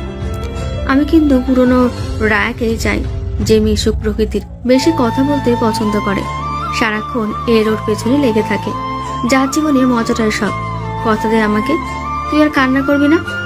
কথা দিলাম বড় মা, খুব বেশি কষ্ট না হলে কান্না করব না। ইনা বেগম রায়াকে শুইয়ে দিয়ে রুমের লাইট বন্ধ করে রুম থেকে বেরিয়ে একটা দীর্ঘশ্বাস ফেলেন আর ভাবেন কবে যে সবকিছু ঠিকঠাক হবে। ইনা বেগম চলে গেলেও রায়া সারা রাত আর ঘুম হয় না। বিছানা এপাশ ওপাশ করতে করতেই সময় কেটে যায়। ফজরের আজান শুনে বিছানা ছেড়ে উঠে ওযু করে নামাজটা আদায় করতে দাঁড়িয়ে যায়। সিজদাতে যেতেই যেন কান্নার নির্দ্বিধায় ভেতর থেকে বেরিয়ে আসে। রায়ার ঘুমোতে ঘুমোতে ভোরের আলো ফুটে যায়। দুপুরে রান্না বসিয়েছেন ইনা বেগম। এসা রান্নার কাজে সাহায্য করছে। ইনা বেগম মাছ ভাজছেন। ইহানের পছন্দের রান্নাগুলো প্রায় সবগুলো শেষ করেছেন তিনি। রান্নাঘরের একপাশে রাখা ফোনটা বেজে উঠতেই ইরিনা বেগমের মুখে হাসি ফুটে যায়। এশাকে ডেকে বলে, এসা মা যা তো দরজা খুলে দিয়ে আয়। এশা কলিং বেলের আওয়াজ না পেয়ে জিজ্ঞেস করে, কেন? কেউ তো আসেনি। রায়া আপুর মা চলে যাবার পর তো আমি দরজা আটকে দিয়ে এসেছি। খুলে দেখ কে এসেছে। আমি তো কলিং বেলের আওয়াজ শুনলাম না, তুমি শুনছো? বেশি কথা না বলে যা তো। আচ্ছা, যাচ্ছি। বলে এশা রান্নাঘর থেকে বেরিয়ে দরজা খুলে দিতে চলে যায়। কিছুক্ষণ পর এশা দৌড়ে রান্নাঘরে এসে ইরিনা বেগমকে বেশ উচ্ছ্বাসের সাথে বলে, মা, ভাইয়া এসেছে। তুমি বুঝলে কি করে? ফোন দিয়েছিল। তুই যা তো ছাদ থেকে ধুয়ে দেওয়া কাপড়গুলো নিয়ে আয়। অনেক রোদ বাইরে, বেশিক্ষণ জামা কাপড় বাইরে থাকলে রং নষ্ট হয়ে যাবে। ইরিনা বেগম রান্না করতে করতে আল্লাহকে ডাকতে থাকেন, দোয়া করতে থাকেন যেন এবার এতদিন পর ইহান আর রায়ের মাঝে সবকিছু ঠিক হয়ে যায়। অনেক তো হলো ভুল বুঝে ইগো নিয়ে কষ্ট নিয়ে দূরে থাকা। ওরা দুজন ভেতরে ভেতরে শক্ত সম্পর্ক তৈরি না করলে যে কেউ এসে তাদের আলাদা করে দিয়ে চলে যাবে। ইহান রুমে প্রবেশ করে দেখে রায়া তখনও বিছানায় হাত পা ছড়িয়ে ঘুমোচ্ছে। ছোট বাচ্চা ছেলে মেয়ে যেমন সমস্ত বিছানা দখলে নিয়ে ঘুমোয়, রায়াও ঠিক ওভাবেই ঘুমোচ্ছে। ইহান নিজের ব্যাগটা রেখেই রায়ের দিকে এগিয়ে গিয়ে মাথার পাশে বসে। প্রায় 1 মাস পরেই মুখটা সে দেখছে। মুখটা মলিন হয়ে যায় ইহানের। কি অবস্থা হয়েছে রায়ার। এই মেয়েটা রাতে তাকে কল দিয়ে ফুপিয়ে ফুপিয়ে কান্না করছিল। ইহান মনে মনে ভাবতে থাকে এই মেয়েটা কি জানে তার কান্নার আওয়াজ বুকের ভেতরে সবকিছু একদম তছনছ করে দেয়। ইহান আলতো করে রায়ের গালে ঠোঁট ছুঁয়ে দেয়। কপালে মুখে এলিয়ে থাকা চুলগুলো সরিয়ে দিতেই রায়ার চোখ মেলে তাকায়। ইহানকে দেখে তার চোখ দুটো যেন আরো বড় আর গোল হয়ে যায়। চিৎকার দিয়ে বলে, আম্মু, ভূত! ইহান চকিতে রায়ের মুখ চেপে ধরে নিজের ঠোঁটে আঙুল দিয়ে ইশারায় চুপ করতে বলতেই থাকে, আমি তোকে কিছু করেছি? এমন চিৎকার দিয়েছিস কেন? আমি তোকে আদর করেছি, চুমু খেয়েছি, নাকি শক্ত হাতে থাপ্পড় মেরেছি, কোনটা? রায়া মাথায় এপাশ ওপাশ নাড়াচ্ছে আর অস্পষ্ট আওয়াজ করে যাচ্ছে। ইহান রায়ের মুখ থেকে নিজের হাত সরিয়ে নেয়। রায় উঠে বসে হাঁপাতে থাকে। ইহান বিছানার নিচে থেকে আলমারির চাবি নিয়ে রায়কে দেখিয়ে বলে, আমি চাবি নিচ্ছিলাম আর তুই চিৎকার শুরু করে উঠেছিস, বেয়াদব মেয়ে। এই রুমে আমার ঘুমের সময় কেউ আসে না। এভাবে চোখ খুলে আপনাকে দেখে ভয় পেয়ে গেছি। তার উপর আপনি তো বাড়িতে ছিলেন না। দিন দুপুরে নিশ্চয়ই ভূত আসবে না, তাই না? আসতেও তো পারেন, কিন্তু আপনি কখন আসলেন? এসব তোর জানতে হবে না। কার জানতে হবে? মানুষ জোগাড় করে নেব। বাড়িতে নিয়ে আসেন, বিষ খাইয়ে আগাছা সাফ করে ফেলবো। বেশি কথা বললে থাপড়িয়ে চোয়াল পাকা করে ফেলবো। এই গাল শুধু চুমু দেওয়ার জন্য। একটা চুমু দেন। ইহান রায়ের কাছ থেকে উঠে এসে আলমারির লক খুলতে খুলতে রায়ের আড়ালে হাসতে থাকে। মেয়েটা বড্ড বাজি। ইহান নিশ্চিত এই মেয়ের সাথে থাকলে রাগটার কিছুতেই ধরে রাখতে পারবে না। এমনিতেই রাতে কান্না করে মনটা গলিয়ে দিয়েছে। এতগুলো দিন নিজেকে কঠোর করে রেখেছিল, কিন্তু পুরো একটা মাস কথা না বলে ভালো না লাগায় মাকে জানিয়ে তাড়াতাড়ি সুদূর ঢাকা থেকে চলে এসেছে। আপনাকে একটু জড়িয়ে ধরে। ইহান আলমারির সিক্রেট ড্রয়ার থেকে কিছু ইম্পর্টেন্ট কাগজ খুঁজছিল। এমন সময় রায়ের এমন আবদারজনিত গলা শুনে পিছনে ঘুরে তাকায়। ইহান আবার আলমারির দিকে তাকিয়ে উঁচু স্বরে বলে ওঠে, কি চাই এখানে? আপনাকে। মানে? বাংলায় বললাম তো, বোঝেননি? আমি তোর সাথে এখানে প্রেম করতে আসিনি রায়া। আমার কাছাকাছি আসার চেষ্টাও করবি না। আমাকে আমার মতো থাকতে দে। আপনি আমার জন্য বাসায় আসেননি? তোর জন্য কেন আসবো? এখানে আমার প্রয়োজন ছিল বিধায় এসেছি। আমি জানি আপনি আমার জন্যই এসেছেন। চরিত্রহীন কোনো মেয়ের জায়গা নেই আমার জীবনে। ইহানের কথায় চোখ ঘোলাটে হয়ে যায় রায়া। বুকের মধ্যে অদ্ভুত ব্যথা শুরু হয়, চারপাশ অন্ধকার হয়ে আসতে শুরু করে। একটা মানুষ যখন সবকিছু থেকে নিজেকে সরিয়ে নেবে, একটা মানুষের জন্য, শুধুমাত্র একটা মানুষের জন্য নিজেকে তার দিকে এগিয়ে দিবে, সেই মানুষটাই বোধহয় ছেড়ে যাওয়ার সাহস দেখায়। অপ্রিয় থেকে প্রিয়, আবার প্রিয় থেকে অচেনা হওয়ার পথ বুঝি এমনই হয়। রায়ের চোখ টলমল করছিল। রায়ের কোনো সারা শব্দ না পেয়ে ইহান পেছনে ফিরে তাকায়। রায়া চোখের পলক ফেলতেই 2 ফোঁটা পানি গাল বেয়ে গড়িয়ে পড়ে। রায়া ইহানের দিকে অনিমেষ তাকিয়ে আছে, ভারী গলায় বলে ওঠে, সবকিছু এভাবে শেষ হয়ে যাবে? সত্যি সত্যি? আপনি আমার সাথে এমন করলে আমার বেঁচে থাকার শেষ আশাটুকুতেও যে সলতেহীন মোমবাতির আলোর মতো নিভে যাবে। রায়া প্লিজ, আমার এসব আর শুনতে ইচ্ছা করছে না। মানুষ তো ফাঁসির আসামিকেও ভালোবাসে, তার জন্য কষ্ট হয়। আমার জন্য আপনার একটুও কষ্ট হয় না, আর একটুও ভালোবাসেন না? ইহান কোনো জবাব দেয় না। নিজের প্রয়োজনীয় কাগজগুলো নিয়ে বিছানার ওপর চলে যায়। রায়া কিছুক্ষণ স্থির থেকে সেখান থেকে বাহিরে চলে যায়। রায়া চলে যেতে ইহান দৌড়ে এসে দরজায় উকি দিয়ে দেখে রায়া চোখ মুখ মুছতে মুছতে রান্নাঘরের দিকে যাচ্ছে। নিজের 2 কোমরে 2 হাত দিয়ে একটা দীর্ঘশ্বাস ফেলেছে। মনে মনে ভাবতে থাকে, এভাবে আর কতক্ষণ? নিজের প্রিয় মানুষ, ভালোবাসার মানুষ একটু ভালোবাসা পাওয়ার জন্য এত হাজারি করছে, আর সে কিনা প্রতিশোধ নিচ্ছে। রায়া তো রাতে ঠিকই বলেছিল, সে অন্যায়ের কথা ভেবেছিল ঠিকই, কিন্তু আসল কাহিনী বুঝতে পেরে পিছিয়ে এসেছিল তো। ইহান বিড়বিড়িয়ে বলে ওঠে, এই মেয়ের থেকে কি আর দূরে থাকা সম্ভব হবে? বুকে জড়িয়ে নেওয়ার জন্য বুকটা তো আনচান করছে। মরুভূমিতে 1 ফোঁটা পানির জন্য মানুষ যেমন তৃষ্ণার্ত থাকে, আমিও তেমন রায়া নামক পিপাসায় কাতর হয়ে আছি। রায়া রান্নাঘরে গিয়ে ইরিনা বেগমকে উদ্দেশ্য করে বলে ওঠে, আপনার ছেলে আমাকে সত্যি আর ভালোবাসে না বড় মা। আমি কি করব এখন? ইরিনা বেগম হাতের চামচটা ধুয়ে রাখতে রাখতে বললেন,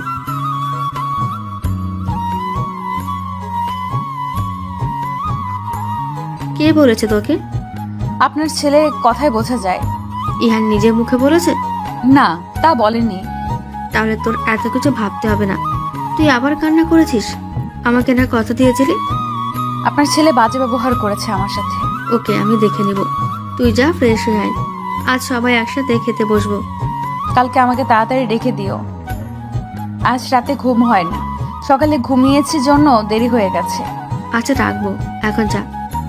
রায়া রান্নাঘর থেকে চলে গেলে ইরিনা বেগম মনে মনে বলেন, আমার ছেলেটা যে তোর কান্না আর সহ্য করতে না পেরে চলে এসেছে তোর কাছে, এটুকু বুঝলি না? খাবার টেবিলে বসে সবাই রায়ার জন্য অপেক্ষা করছিল। ইহান মায়ের সাথে কথা বলছিল, এশার রায়া দুজনে এখনো আসেনি। ইহান গলা উঁচু করে এশার রুমের দিকে তাকিয়ে এশাকে ডাক দিতে এশা বেরিয়ে এসে খাবার খেতে বসে যায়। ইহান রায়াকে না ডেকে মাকে বলে, আম্মি, তুমি রায়াকে ডাকো। এশা পাশে থেকে বলে ওঠে, তুমি ডাকছো না কেন? তোমার বউকে তুমি ডাকো। জানো কি পরিমাণ কান্না করছে বেচারি তোমার জন্য? তুমি তো লাকি। চুপ। বড় ভাইয়ের সাথে কিভাবে কথা বলতে হয় জানিস না? শিখিয়ে দিতে হবে আবার? আমাকে কিছু শেখাতে হবে না, তুমি বরং গুগলকে জিজ্ঞেস করো। টিউটোরিয়াল দেখে শিখে নাও যে বউয়ের সাথে কেমন ব্যবহার করতে হয়। ইহান মায়ের দিকে তাকিয়ে দাঁতে দাঁত চেপে বলতে থাকে, আম্মি, তোমার মেয়েকে বলে দাও, বেশি কথা বললে কিন্তু আমি ওকে তুলে ছাদে থেকে ফেলে দেব। থামবি তোরা? রায়াকে দেখে এসা বলে ওঠে, ওরে নীলপরি যে, তা কোথা থেকে? পরীর দেশ থেকে নাকি আকাশ থেকে পড়লে? এসার কথা শুনে সবাই বাম পাশে তাকায়। রায়া নীল শাড়ি পরে লজ্জা মাখা মুখে খাবার টেবিলের দিকে এগিয়ে আসছে। ইহানের পাশে এসে দাঁড়িয়ে ইরিনা বেগমকে উদ্দেশ্য করে বলে, কেমন লাগছে আমাকে বড় মা? ইনা বেগম মুখে হাসি ফুটিয়ে বলেন, খুব সুন্দর লাগছে, তাই না রে ইহান? শর্ট হেয়ারের শাড়িতে কি সুন্দর বানিয়েছে তোকে, কারো নজর না লাগুক। রায়া ইহানের দিকে তাকিয়ে আছে নিজের প্রশংসা শুনতে। পৃথিবীর সব নারীর অধিকার আছে শাড়ি পরলে ব্যক্তিগত মানুষের কাছ থেকে প্রশংসা পাওয়ার। পৃথিবীর সব পুরুষের উচিত নারী শাড়ি পরলে পরিমাণগতভাবে বেশি বেশি ভালোবাসা, অন্যায় করলে ক্ষমা করে দেওয়া। রায়ের অনেকক্ষণ তাকিয়ে থাকা দেখে ইহান বলে ওঠে, মা, মেয়েদের বড় চুলই ভালো লাগে, ছোট চুল ছেলেদের জন্য। আর হ্যাঁ, শাড়িতে একটু ভালোই লাগছে। বাড়িতে যেসব টি শার্ট পরে থাকে ওসব দিয়ে তো তুমি রান্নাঘরের পাতিল ধরো।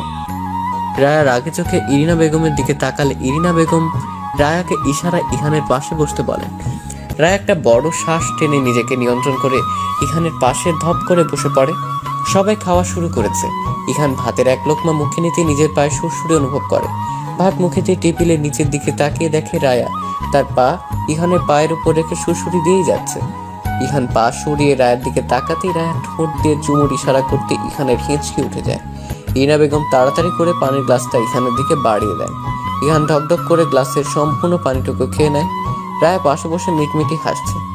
রায়ের হাসি দেখে ইহান চোখ বড় বড় করে রায়ের দিকে তাকাতেই রায় হাসি বন্ধ করে খাবার প্লেটে মন দেয়। খাবার খাওয়া শেষ হতেই একে একে সবাই গিয়ে হাত মুখ ধুয়ে নিচ্ছে।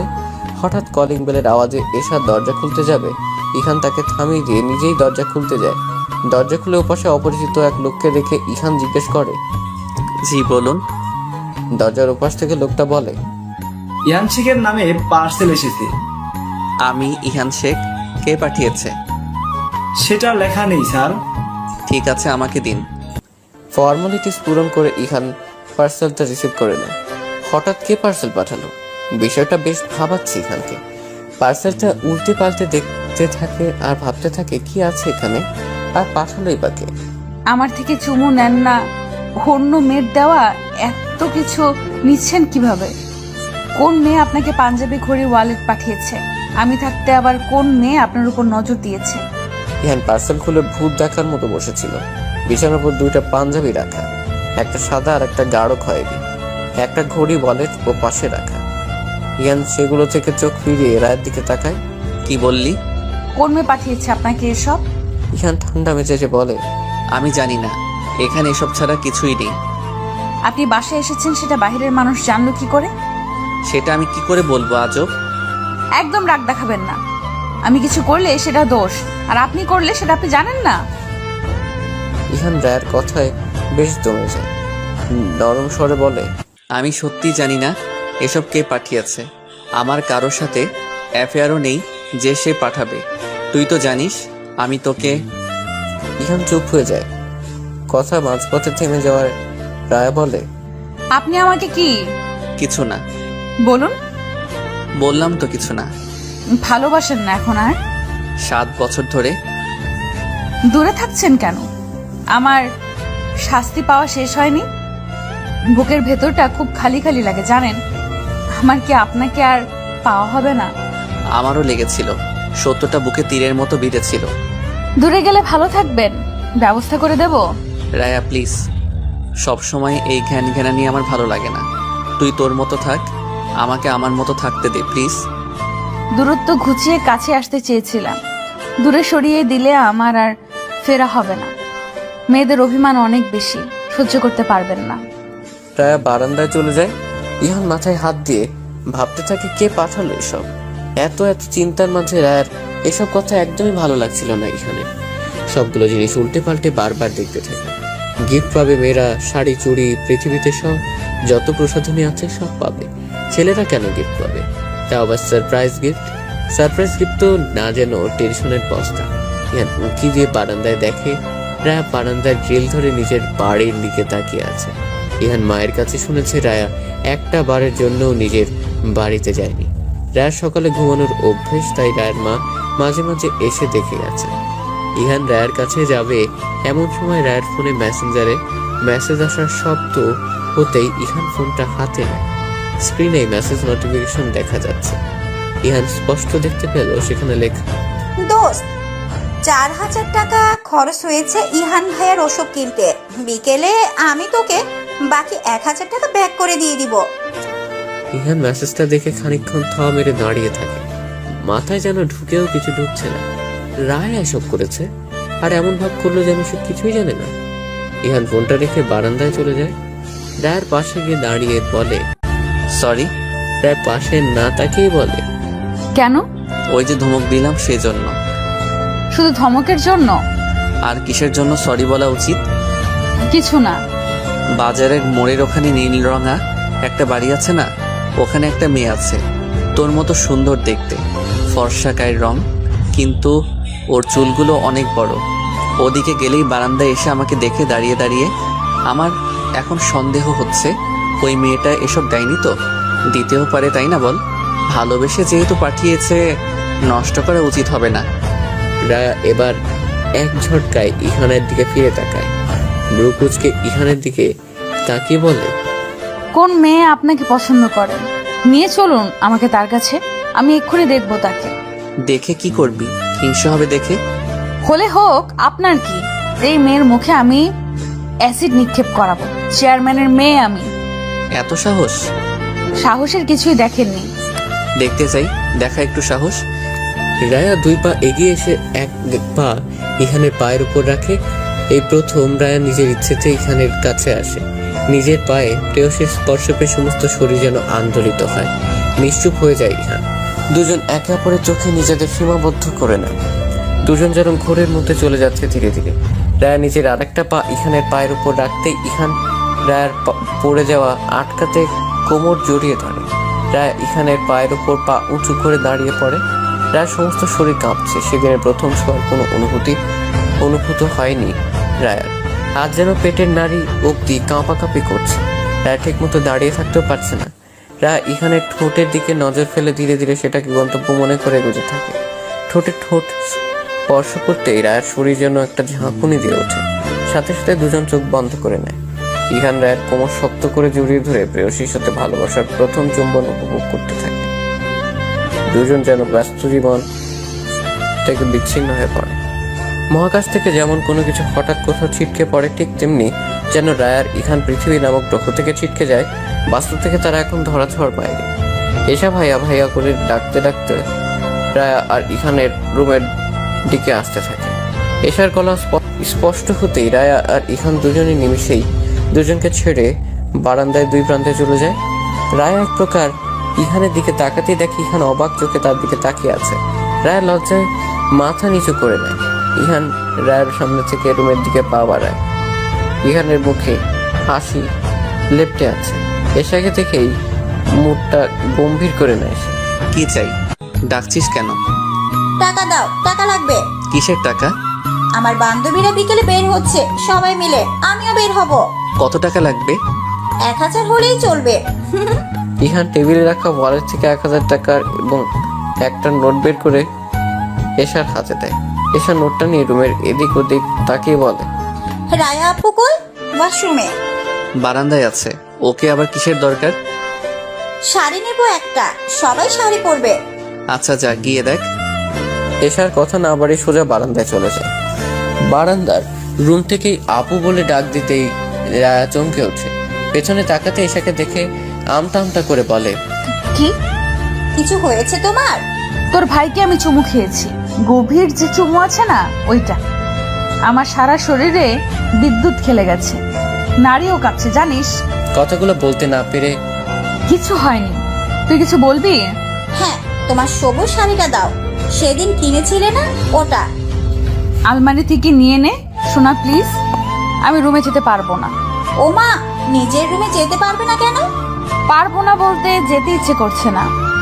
না, তুমি আসো, আমার জুয়েলারিও লাগবে। যেতেই হবে? হ্যাঁ, আসো। তোর ভাইয়ের রুমে আছে? এশা রুমে উকি দিয়ে ইহানকে না দেখতে পেয়ে বলে, না, ভাইয়ের রুমে নেই। আচ্ছা চল। রায়া এশার সাথে রুমে চলে আসে।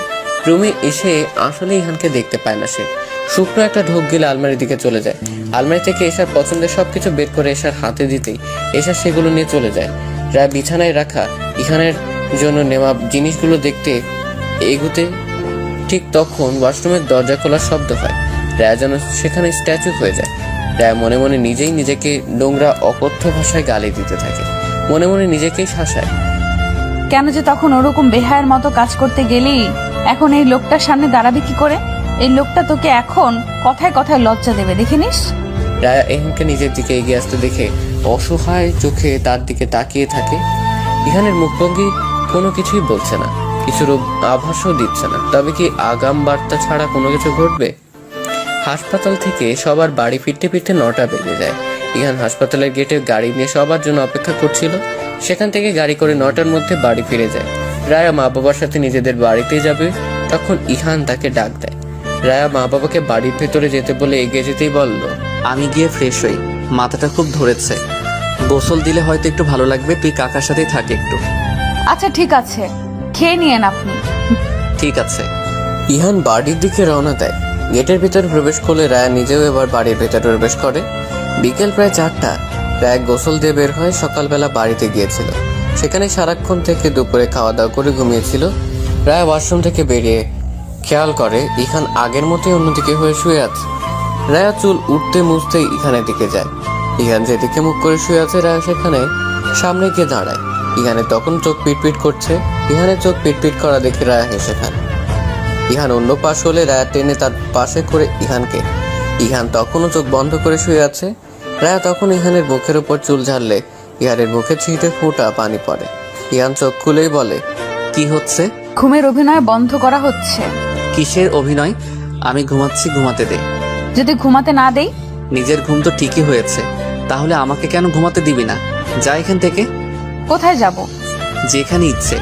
রায়া নিজের মনে একবার হেসে বলে, আমি শাওনের কথা মুখে আনলে আপনি কি আগের মতোই আমাকে চুমু খাবেন?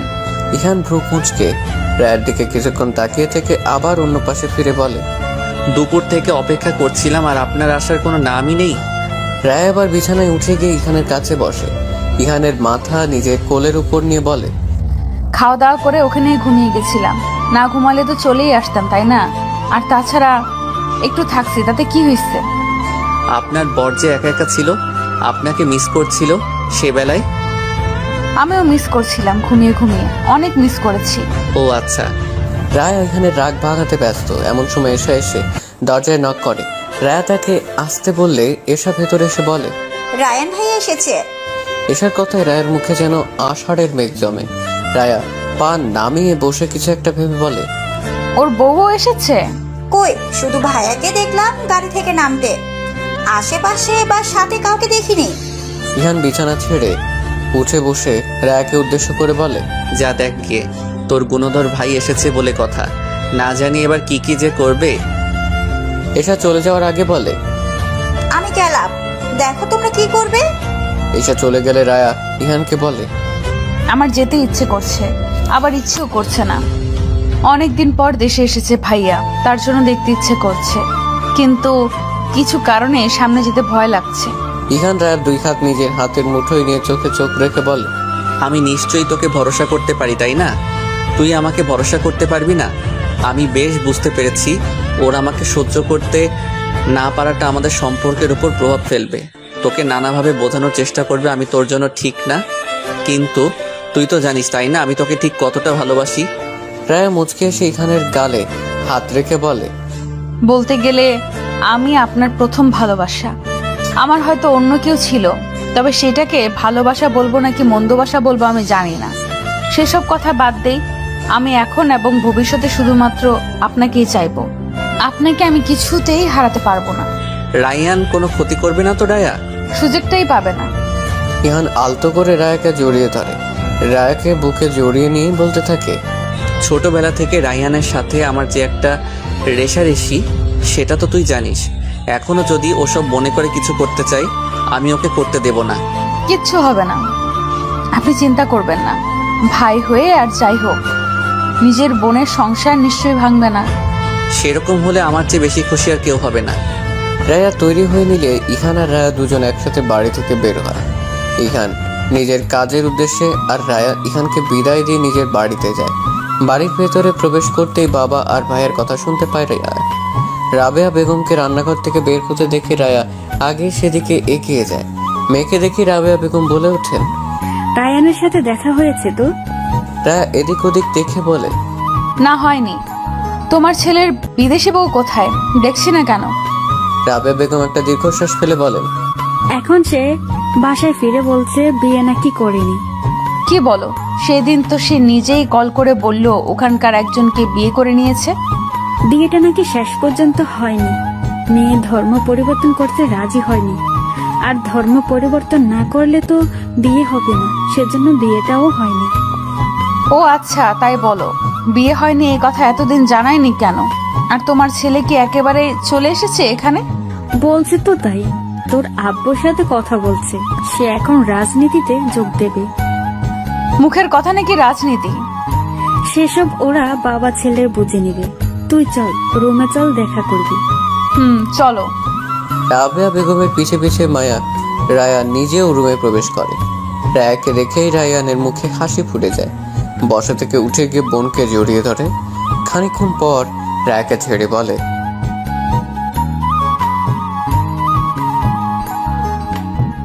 কেমন আছিস বোন? ভালো আছি, তুমি কেমন আছো? আমিও ভালো আছি। এত কিছুর পরও যে ভালো আছিস এটা শুনে ভালোই লাগছে। আমার বোনটা বড় হয়ে গেছে, কষ্ট লুকাতে শিখে গেছে। বড় হয়েছে ঠিক আছে, কিন্তু কষ্ট নেই তো, লুকাবো কেন? কষ্ট লুকানোর মেয়ে আমি নই ভাইয়া, সেটা তুমি ভালোভাবে জানো। আমি এখন এসে গেছি না, আমার বোনের আর কোনো কষ্ট থাকতে দেব না। আমার এমনিতেই কোনো কষ্ট নেই ভাইয়া, আমাকে নিয়ে তোমার কোনো চিন্তা করতে হবে না। আমি সব জানি রায়া, তুই যতই বলিস তোর কোনো কষ্ট নেই। আমি তোর ভাই, আমি জানি তুই কোন পরিস্থিতিতে আছিস। ইহানের সাথে তোর বেশি দিন থাকতে হবে না। তুই আজকের থেকে আর ওই বাড়িতে যাবি না, আমি যেতে দেব না তোকে আর। রায়ের এতক্ষণে খারাপ লাগতে শুরু করে। রায়ানের এমন কথা তার মোটেও ভালো লাগছে না। আর রায়ানের কথা জবাব না দিয়ে বাবার দিকে তাকায়। শামসুজ্জামান ততক্ষণে মেঝের দিকে চুপচাপ তাকিয়ে রাগে ফুঁসছেন ছেলের কথা শুনে। এক পর্যায়ে তিনি আর চুপ থাকতে না পেরে রাবেয়া বেগমকে উদ্দেশ্য করে বলেন, রাবেয়া, তোমার ছেলেকে এবার থামতে বলো। সে রাজনীতিতে আসতে চেয়েছে, আমি মেনে নিয়েছি। প্রয়োজনে আমি অবসরে গিয়ে তাকে আমার জায়গায় বসিয়ে দেওয়ার চেষ্টা করব। আমার মেয়ের সংসার নিয়ে তার ভাবতে হবে না। আমি ভেবেচিন্তে আমার মেয়েকে আমি ইহানের হাতে তুলে দিয়েছি। আমার মেয়ে সুখী, তার ব্যাপারে আর কিছু আমাদের কারো ভাবতে হবে না। রায়ার জন্য একমাত্র আল্লাহ আর তারপর ওর স্বামী যথেষ্ট। রায়ান বাবার দিকে এগিয়ে এসে বলে, ও ছোটবেলা থেকেই আমার সবকিছু কেড়ে নিয়েছে। তুমি আমার চেয়ে ওকে বেশি ভালোবাসো। আমার মায়ের অবস্থা জানি না, আমার বোনটা একমাত্র ছিল যে কিনা তোমাদের সবার বাহিরে এসে আমাকে সাপোর্ট করতো। তাকেও ইহান আমার কাছ থেকে কেড়ে নিয়েছে, কেড়ে নেওয়ার চেষ্টা করছে। আমি সেটা কিছুতেই হতে দেব না। ও আমার বোনকে ভালো রাখবে না। ছোটবেলা থেকে আমার সাথে যে প্রতিযোগিতা করছে সেটাই জেতার জন্য আমার বোনকে বিয়ে করেছে। তোমরা কেউ ইহানের আসল রূপটা দেখোনি। শামসুজ্জামান বলে ওঠেন, নিজে যা বুঝবে সবসময় সেটা হয় না বাবা, হবেও না। দেশে এসেছো, কোনো বিপদ না ডেকে ভালোভাবেই থাকো। আমি তোমার বাবা, তোমার পাশে আছি। শুধু রায়াকে নিয়ে তোমার চিন্তা বাদ দাও। রায়ান চিৎকার দিয়ে বলে ওঠে, রায়া আমার বোন হয় বাবা, ওর ব্যাপারে আমি 100 বার ভাববো। ওর উপর আমার অধিকার আছে। রায়া এবার রায়ানের দিকে এগিয়ে গিয়ে তার বাহু ধরে নিজের দিকে ঘুরিয়ে নেয়, বলে, ভাইয়া হও তুমি আমার উপর তোমার অধিকার আছে, কিন্তু আমার সংসারের উপর তোমার কোনো অধিকার নেই। আমার সংসার বা ইহানের দিক নজর দিলে আমি ভুলে যাব তুমি আমার ভাইয়া হও। আমি বারবার তোমাকে বলছি যে আমি ইহানের সাথে ভালো আছি। আজকের কথার পরেও যদি আমার সংসারের দিকে আঙুল তোলো তাহলে আমি কিন্তু তোমার হাত কেটে ফেলবো বলে রাখলাম।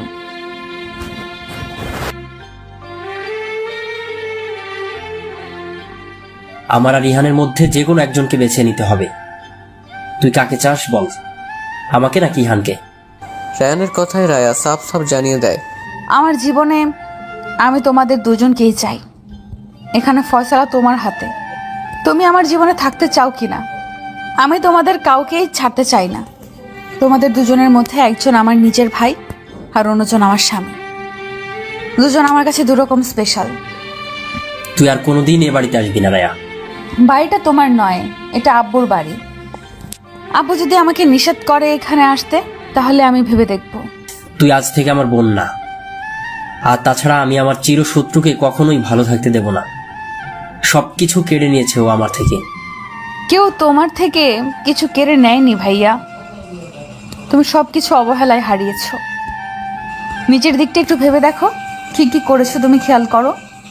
ছোটবেলা থেকে আব্বু আম্মু যেমন আমার ভুল নিয়ে পড়েছিল, এখন তুইও ওরকমই করছিস। আমার দিকটা আমাকেই বুঝতে হলো, তোরা তো কেউই বুঝলি না একটুও। আমাকেই কেন সবকিছু বুঝতে হবে বুঝতে পারলাম না। ছোটবেলা থেকে আমি পড়াশোনা কম করতাম, এজন্যই সব সময় কথা শুনতে হতো আমাকে। বড় হওয়ার পর রিহান বাহিরে পড়তে গেল, এজন্য আমাকেও বাহিরে পাঠানো হলো। ও ফিরে এসে ব্যবসার পাশাপাশি আব্বুর সাথে রাজনীতিতে পা রাখলো। আব্বু ওকেই বেশি ভালোবাসতে শুরু করলো। সব দিক থেকে আমি পিছিয়ে গেছি, এমনকি ভালোবাসার দিক থেকেও। রাবেয়া বেগম এতক্ষণ চুপ করে থাকলে আর চুপ থাকতে পারে না। ছেলেটা যে তার নিজের ছেলে, যেমনই হোক সে তার গর্ভে ধারণ করা। রাবেয়া বেগম রায়ানের কাছে গিয়ে বলেন, অনেক তো হলো, এবার থাম বাবা। দেখ, তুই ইহানকে যেমন ভাবিস ছেলেটা সেরকম না। আমি জানি আমার ছেলে কোনো ভুল করবে না। রায়া ইহানের সাথে খুব ভালো আছে। শামসুজ্জামান উঠে ছেলের দিকে এগিয়ে আসেন। ছেলের কাঁধে হাত রেখে বলেন, তুই কিছুই হারাসনি বাবা। তুই নিজের জিদের জন্য সবকিছু থেকে দূরে সরে গেছিস। তুই একবার তোর বাহিরের এই শক্ত আবরণ ছুঁয়ে ফেলে নরম হয়ে সবার সাথে মিশে দেখ, দেখবি সব তোরই আছে। ইহানকে আমরা ভালোবাসি ঠিকই, কিন্তু তোর চেয়ে বেশি না। তুই ছেলে হয়ে কখনো আমাদের বোঝার চেষ্টা করিসনি। একটু বোঝার চেষ্টা কর। ইহান আর তোর তুলনা কোনোদিন করা হয়নি। ইহান তোর শত্রু না, তোর থেকে কিছু কেড়েও নেয়নি। রায়ান কিছু না বলে রুম থেকে বের হয়ে যায়। রায়া তার বাবার কাছে গিয়ে বলে, আব্বু ভাইয়া কোনো অঘটন ঘটাবে না তো? শামসুজ্জামান মেয়ের মাথায় হাত বুলিয়ে দেন। ভাই, হয় সে তোর বোনের বা বোনের সংসারের ক্ষতি সে করবে না, ওর ভেতরে যে ভুল ধারণাটা আছে সেটা খুব তাড়াতাড়ি ভেঙে যাবে। ওকে আর কোথায় যেতে দেব না আমি। রায়ান আমাদের সবার যত কাছাকাছি থাকবে তত সবাইকে বুঝতে পারবে। তুই একদম নিশ্চিন্ত থাক মা, তোর ভাই এমন কিছু করবে না যাতে তুই কষ্ট পাস। রায়া তার বাবাকে আলতো করে জড়িয়ে ধরে। শামসুজ্জামান মেয়ের মাথায় হাত বুলিয়ে দিয়ে ভাবতে থাকেন, রায়ান কি সব বুঝবে? হেমন্তের শেষের দিকে সপ্তাহখানেকের মধ্যে বসন্তের আগমন ঘটবে, আর এর মাঝে কেটে গিয়ে বেশ কিছু মাস। গত রাতে রায়া ইহানের জন্য ব্যাগ গুছিয়ে রেখেছে। ইহান 6.5 মাসের জন্য দুবাই যাবে কাগজের সূত্রে। ইন্টারন্যাশনাল একটা প্রজেক্টের কথা চলছে, সে সূত্রেই তাকে বাহিরে যেতে হচ্ছে। বিকালেই বাড়ি থেকে বের হয়ে যাওয়ার কথা তার। রায়া গতকাল ক্যালেন্ডার তারিখ খেয়াল করে হিসেব করে কিছু একটা আন্দাজ করে বিকালেই বের হয়ে প্রোগ্রামসের কিট সংগ্রহ করে রেখেছে। ভোরতে সে ফজরের নামাজ আদায় করে নেয়। ইহানও তার সাথে ঘুম থেকে উঠে ফ্রেশ হয়ে মসজিদে চলে গিয়েছে। রায়া নামাজ শেষ করে কিছুক্ষণ সে এখানেই বসে থাকবে। সে যেটা সন্দেহ করছে সেটা কি আসলে সঠিক কিনা সেটা নিয়ে ভাবছে সে। যদি কোনোভাবে সেটা ভুল প্রমাণিত হয় তাহলে বিষয়টা একটু মর্মান্তিক হবে, তাই সে কাউকে কিছু জানায়নি। রায়া জায়নামাজ ছেড়ে উঠে প্রেগনেন্সির কিট হাতে নিতেই ইরান চলে আসে। ইহানকে দেখে সে কিটটা লুকিয়েই ফেলে। ইহানের প্রতিদিনের অভ্যাস ফজরের নামাজ আদায় করে সেই রায়াকে নিয়ে হাঁটতে বের হয়। সকালবেলার আবহাওয়াটুকু দুজনেরই উপভোগ করা হয়।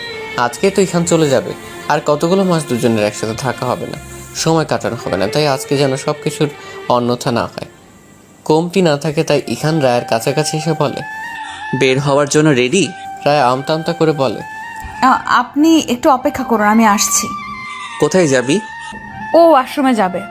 যা, এসব আর বলতে হয় নাকি? আপনি তো জিজ্ঞেস করলেন, আমার কি দোষ? আচ্ছা আচ্ছা, যা, আমি অপেক্ষা করছি। রায়া ইহানকে অপেক্ষায় রেখে ওয়াশরুমে চলে যায়। কোনো অন্যায় না করেও আজ কেমন যেন ভয় তার বুক কাঁপছে। মনে হচ্ছে এক্ষুনি সব কিছু উল্টে পাল্টে যাবে। ওয়াশরুমে গিয়ে 5 মিনিট হয়ে যাওয়ায় ইহান দরজার কাছে এসে বলে, সূর্য উঠে যাচ্ছে, এতক্ষণ কে ওয়াশরুমে থাকে? এই, তুই কি ফোন নিয়ে গেছিস ভেতরে? রায় ইহানের ডাকে সাড়া না দিয়ে কিটের ডাক পর্যবেক্ষণ করছে। এক ডাক স্পষ্ট বোঝা গেলে দ্বিতীয় ডাক অস্পষ্ট হবে কিনা সেটা দেখার জন্য অপেক্ষা করছে সে। কিছু মুহূর্তের মধ্যেই অস্পষ্টভাবে নিকটন দ্বিতীয় দাগ দেখা দিতেই রায়ের চোখে পানি দেখা দেয়। রায়ের চোখে পানি দেখা দিলেও মুখে যেন হাসি রেখা স্পষ্ট। রায়া প্রেগন্যান্সি কিট হাতে নিয়ে বাহিরে চলে আসে। ইহান ততক্ষণে পাঞ্জাবি চেঞ্জ করে কালো রঙের টি শার্ট পরে নিয়েছে।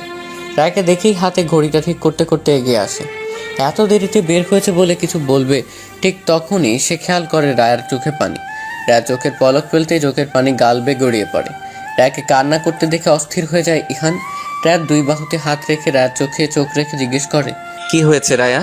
তোর চোখে পানি কেন? আমি কোনো ভুল করেছি? রায়া কিছু বলছে না দেখে ইহান আবার বলে, প্লিজ কান্না করিস না রায়া, বল আমাকে কি হয়েছে তোর? রায়া চোখের পানি মুছে হাসতে থাকে। দারুণ স্নিগ্ধ সে হাসি। কান্না করার পরই রায়ার হাসি দেখে দ্বিধায় পড়ে যায় ইহান। শুকনো ঢোক গেলে রায়াকে আবারও প্রশ্ন করে ইহান, কি হয়েছে রায়া? তুই ঠিক আছিস তো? রায়া হাসতে হাসতে বলে, কেন? আমার ব্যবহারে কি মনে হচ্ছে আমি পাগল বা আমাকে জিনে ধরেছে এমন কিছু? ইহান এবার মজার ছলে বলে ওঠে, তুই নিজে যেহেতু এভাবে বলছিস তাহলে আমার সন্দেহ ভুল। এবার বল তো কি হয়েছে? কিছু হয়নি, তবে হবে। কি হবে? সেটা তো আমি জানি না, আর হওয়ার আগে জানতেও চাই না। মানে কি সব বলছিস বল তো? মাথা ঠিক আছে? আমার বউ কি পাগল হয়ে গেল? পাবনা দিয়ে আসবো? ধুর, নিন এটা দেখুন। রায় ইমানের হাতে প্রেগন্যান্সি কিট দড়ি দিয়ে বিছানায় গিয়ে বসে।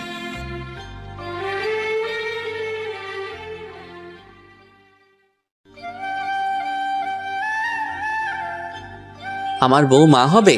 বায়া ভ্রু কুচকে বলে, অন্য পুরুষ হলে বলে উঠতো আমি বাবা হতে চলেছি, আর আপনি? ইহান নিজেকে এবার নিয়ন্ত্রণ করতে না পেরে দৌড়ে গিয়ে জড়িয়ে ধরে। আজ তার অসম্ভব আন্দোলনের দিন। এই দিনটা হয়তো নারীর সাথে পুরুষকেও আনন্দ দেয়। নারী যেমন প্রথমবারের মতো মাতৃত্ব কি সেটা বুঝতে পারে, ঠিক তেমন বাবার দায়িত্বটা কি সে সম্পর্কেও একটা পুরুষ আন্দাজ করতে পারে। কিছুক্ষণ পর ইহান রায়াকে ছেড়ে দিয়ে সোজা হয়ে দাঁড়ায়। রায়ের হাতে একটা চুমু খেয়ে হাতটা বুকের সাথে ধরে রেখে বলে, এক অন্যরকম খুশি তুই আমাকে আজ দিলি রায়া। আমি বাবা হব, ছোট ছোট আঙ্গুল আমি ছুঁয়ে দেখতে পারবো। তোর পরে সে হবে আমার নিজের মানুষ, আমার আর তোর অংশ। রায়া উপর নিচ মাথা ঝাঁকিয়ে সম্মতি জানায়। এখানে একটা স্বস্তির নিঃশ্বাস ফেলে বলে, তুই এখানে বসে থাক, আমি আম্মিকে খবরটা দিয়ে আসি। কথাটা বলে ইহান মায়ের রুমের দিকে রওনা দিয়ে দেয়। রায়ান খেয়াল করতেই ইহানকে ডেকে বলে, প্রেগন্যান্সি কিটটা তো দিয়ে যান, ওটা তো আপনার হাতে। রায় বিছানাতেই বসেছিল। ইরিনা বেগম আর এশা দৌড়ে রুমে চলে আসে। ইনা বেগমকে পেছনে ফেলে রেখে এশা এসে রায়কে জড়িয়ে ধরে। এশা মিষ্টি হেসে বলে, আমি ফুপি হব? আমি তো ভাবতেই পারছি না যে আজকে সকালটা এত ভালো হবে। এশা রায়কে ছেড়ে দিয়ে বলে, তোমরা কথা বলো, আমি বরং তোমাদের বাড়িতে খবর দিয়ে আসি। আজকে এত খুশি খবরে রায়ান ভাই নিশ্চয়ই আর রাগ করে থাকতে পারবে না। ইরিনা বেগম এশাকে বলেন, হ্যাঁ যা, খবরটা দিয়ে আয়, সবাইকে নিয়ে চলে আসবি। এশা রুম থেকে বেরিয়ে যাওয়ার সাথে সাথে ইহান রুমে আসে। ইনা বেগম রায়ের দুই গালে হাত রেখে কপালে একটা চুমু খান। পাশে বসে রায়ের দুই হাত ধরে বলেন, আমি কদিন হলো ভাবছিলাম তোকে বলবো যে অনেকটা সময় তো নিলি, এবার একটা নতুন অতিথি নিয়ে আয়। জানিস তো একটা ছোট্ট প্রাণ পারে সব সমস্যার সমাধান করতে, যা আমরা বড় মানুষগুলো পারি না। এই যে দেখ, রায়ান কারোর সাথে কথা বলে না এতগুলো মাস। এখন যদি শোনে যে সে মামা হবে, তাহলে কি আর রাগ করে থাকতে পারবে? পারবে না। কিন্তু এখন থেকে ধীরে ধীরে রাগটা মোমের মতো গলে যাবে। পাশ থেকে ইহান বলে ওঠে, ছোট থেকে আমি কিছু না করেও কেমন দোষী ওর কাছে। সব ঠিক হয়ে যাবে, তোরা দুজন সমবয়সী, তাই এমন। তিনজনের অনেকক্ষণ ধরে কথাবার্তা চলতে থাকে। এত খুশির মাঝে রায়ের মনটা কেমন করছে। মনে মনে ভাবছে রায়ান কি আসলে ঠিক হবে, মেনে নেবে সবকিছু। রায় বেগম এবং শামসুজ্জামান সাহেব এশার মুখে খুশির সংবাদ শুনতেই তাড়াহুড়ো করে রায়ের কাছে চলে যায়। এশা গিয়ে রায়ানের রুমের দরজায় নক করে। রায়ান তখনও ঘুমে। বারবার দরজায় নক করার শব্দে রায়ানের ঘুম ভেঙে যায়। ঘুম জড়ানো চোখ ডলতে ডলতে দরজায় খুলে দেখে এশা দাঁড়িয়ে। মেয়েটার মুখে হাসি লেগে আছে। রায়ান বিরক্ত স্বরে বলে ওঠে, কি চাই এখানে? সকাল সকাল সূর্য না উঠতেই ডাকছিস কেন এভাবে? খুশির খবর আছে ভাইয়া, সেই খবর তো দিতে এলাম। পরে দেওয়া যাচ্ছিল না? খুশির খবর গরম গরম দিতে হয়, আর দুঃখের খবর রয়ে সয়ে পরিস্থিতি বুঝে জানাতে হয়। কি খবর বলে এখান থেকে চলে যা, ঘুমোতে জামায়। খবর জানতে হলে আমাদের বাড়ি যেতে হবে আপনাকে। এশা, তুই ভালো করে জানিস আমি তোদের বাড়ি যাই না। কিন্তু আজ তো যেতেই হবে। কেন, কি হয়েছে? তাড়াতাড়ি বলে এখান থেকে বিদায় হ, যা। এশা রায়ানের বাহু ধরে টেনে রুমের বাহিরে নিয়ে আসতে আসতে বলে, আজ কোনো কথা শুনবো না, চলুন না প্লিজ। হাত ছাড় এশা, আমি তোর ভাই ইহান নই। রায়ান ভাই তো। ছাড় এসা। এসা রায়ানের হাত ছেড়ে বলে, যাবেন না আপনি? আপনার আব্বু আম্মু কিন্তু আমাদের বাসায় চলে গেছে। হয়েছেটা কি? বুঝতে পারছেন না? কি বুঝবো? আপনি মামা হতে চলেছেন আর আমি ফুপি হতে চলেছি। রায়ান এশার কথা শুনে কিছুক্ষণ চুপ থেকে বলে, ও আচ্ছা। এশা ভ্রু কুচকে বলে ওঠে, শুধু ও আচ্ছা? তো কি করব? মেয়েদের মতো খুশিতে লাফাবো নাকি আমি? প্রয়োজনে সেটাও করতে পারে। মামা হবেন আর লাফাবেন না, এটা কেমন কথা? যা বাড়ি যা এখন। ইস, ফোনটা আনলে ভালো হতো। আপনি লাফাতেন আর আমি ছবি তুলে রাখতাম। ভবিষ্যতে বাচ্চাকে দেখানো যেত। গেলি তুই? আপনাকে যেতে বলেছে, আপনি না গেলে আমিও যাচ্ছি না। থাক তুই এখানে দাঁড়িয়ে। আপনি কি আবার রেডি হয়ে আসবেন? রেডি হতে হবে না, লুঙ্গি পরে আসেন। এসা যা তুই এখান থেকে। রায়া আপু আপনাকে যেতে বলেছে। আমরা সবাই আপনার অপেক্ষায় থাকবো, তাড়াতাড়ি চলে আসুন। এশার কথা না বাড়িয়ে সেখান থেকে নিজেদের বাড়িতে চলে আসে। সবাই রুমে একসাথেই ছিল। এশাকে একা ফিরতে দেখে রায়ার একটু মন খারাপ হয়ে যায়। ইরিনা বেগম এশাকে জিজ্ঞেস করেন, এশা, রায়হান আসলো না? এশা মুখটা মলিন করে বলে, আসবেন না হয়তো। রায় উৎসুক চোখে ইহানের দিকে তাকায়। ইহান ইশারায় রায়াকে বোঝায় সব ঠিক হয়ে যাবে। এত খুশির দিনেও রায়ের মনের একটা কোণে খারাপ লাগা থেকেই যাচ্ছে। এরকম একটা দিনে সবাই কাছে থাকলেও তার একমাত্র ভাই তার থেকে দূরে। রায়ের মন খারাপের চিহ্ন স্পষ্ট সারাদিন লেগেছে ইহান। দুপুরবেলা কাজের জন্য যেখানে যাওয়ার কথা ছিল সেখানে কল দিয়েছিল সময় পেছানো যায় কিনা সেটা জানতে। সেখান থেকে জানিয়েছে ইহান আগামী মাসে যে ট্রেনিংয়ে জয়েন করতে চেয়েছিল সেটা এই সপ্তাহে জয়েন করতে পারলে 1.5 মাসের মধ্যে কাজ সম্পর্কে সব জানা কমপ্লিট হয়ে যাবে। এমনকি সে ওখান থেকেই কাজ পেয়ে যাবে। রায়কে এই অবস্থায় রেখে যেতে মন চাইছে না ইহানের।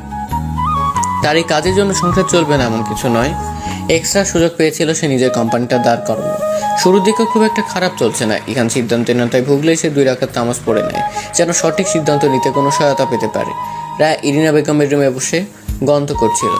ইহান নামাজ আদায় করে জায়নামাজে বসে বসে ভাবছে কি করবে। রায়ের পাশে থাকবে নাকি ক্যারিয়ারের চিন্তা করবে সে। বেশ কিছুক্ষণ কেটে যায়। বাহিরে যাওয়ার ব্যাপারে কিছুতেই মন টানছে না তার।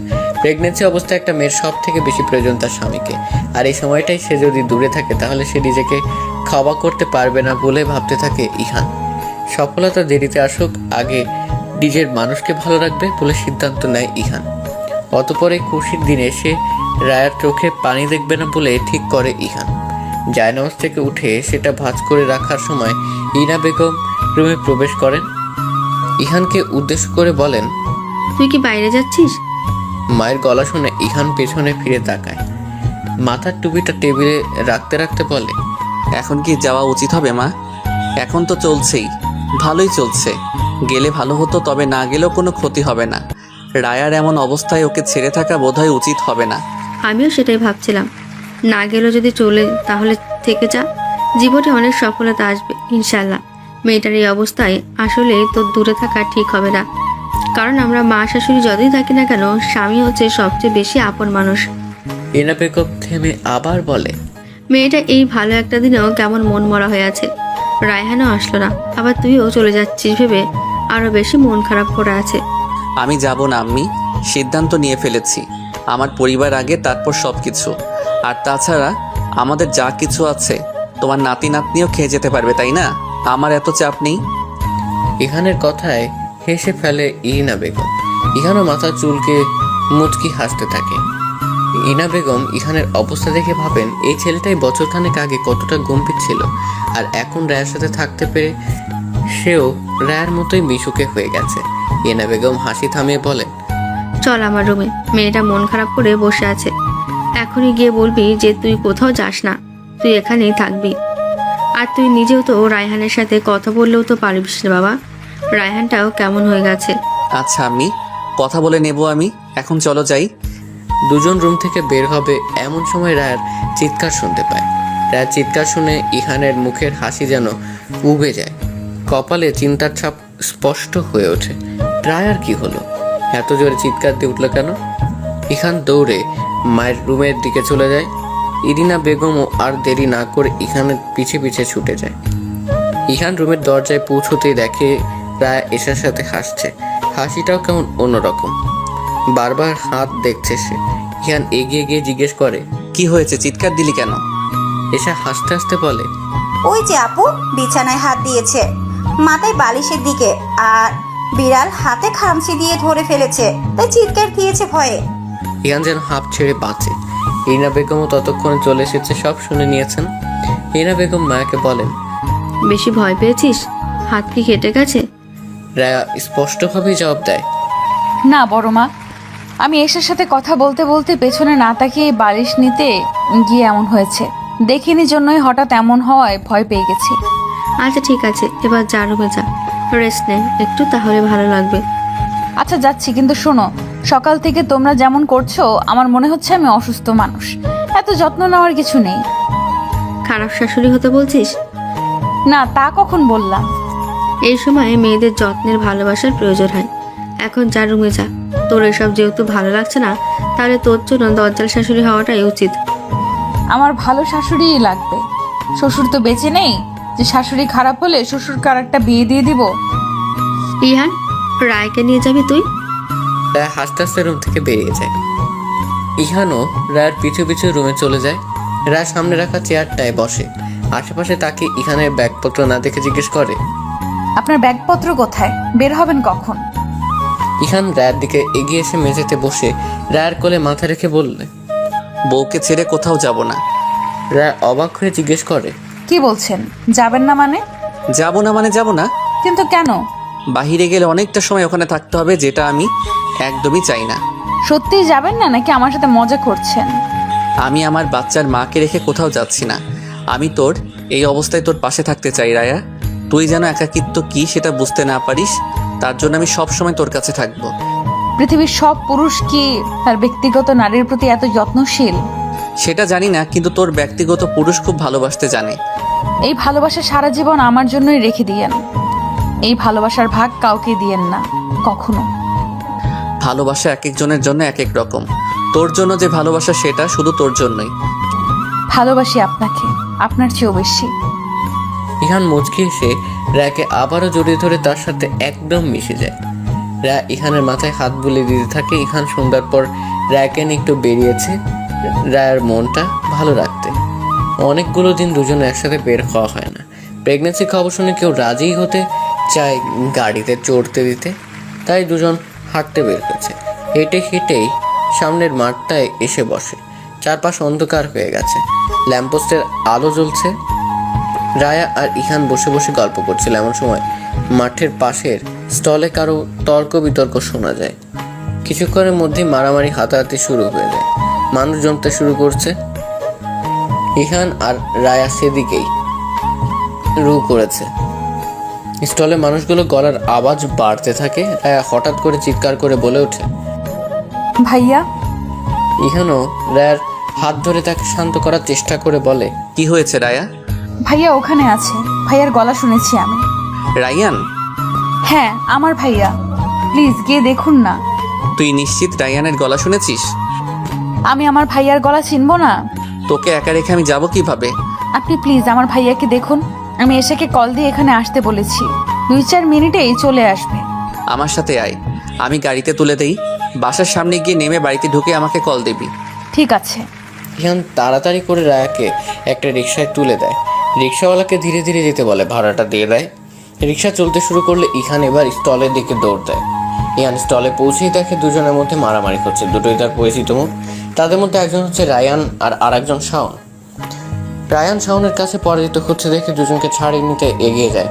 ওখানে অনেকেই দাঁড়িয়ে আছে, কেউ দুজনকে ছাড়ানোর চেষ্টা করছে, কেউ দাঁড়িয়ে দাঁড়িয়ে দেখছে, আবার কেউ ভিডিও করছে। ইহান এগিয়ে এসে শাওনকে ধাক্কা দিয়ে সরিয়ে দেয়। আশপাশের কয়েকজন ইহানকে দেখে সরে দাঁড়ায়। ইহান একটা জোরে শ্বাস ফেলে চোয়াল শক্ত করে জিজ্ঞেস করে, কি হচ্ছে এখানে? রায়ান এবার প্রথম ইহানের সাথে কথা বলে। বাহু দিয়ে কপালে ঘাম মুছে বলে, এই কুত্তার বাচ্চা আমার বোনকে নোংরা কথা বলছে, ওর বাঁচার অধিকার নেই।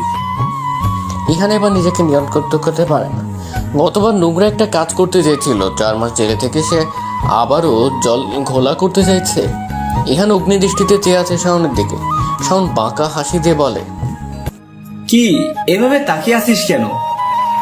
এখন কি তুই আমাকে মারতে আসবি? আমার এক্স প্রেমিকার ভাইয়ের মতো আবার মার খাইতে আসিস না। ইহান দাঁতে দাঁত চেপে বলে, কি বলেছিস তুই আমার বউকে নিয়ে?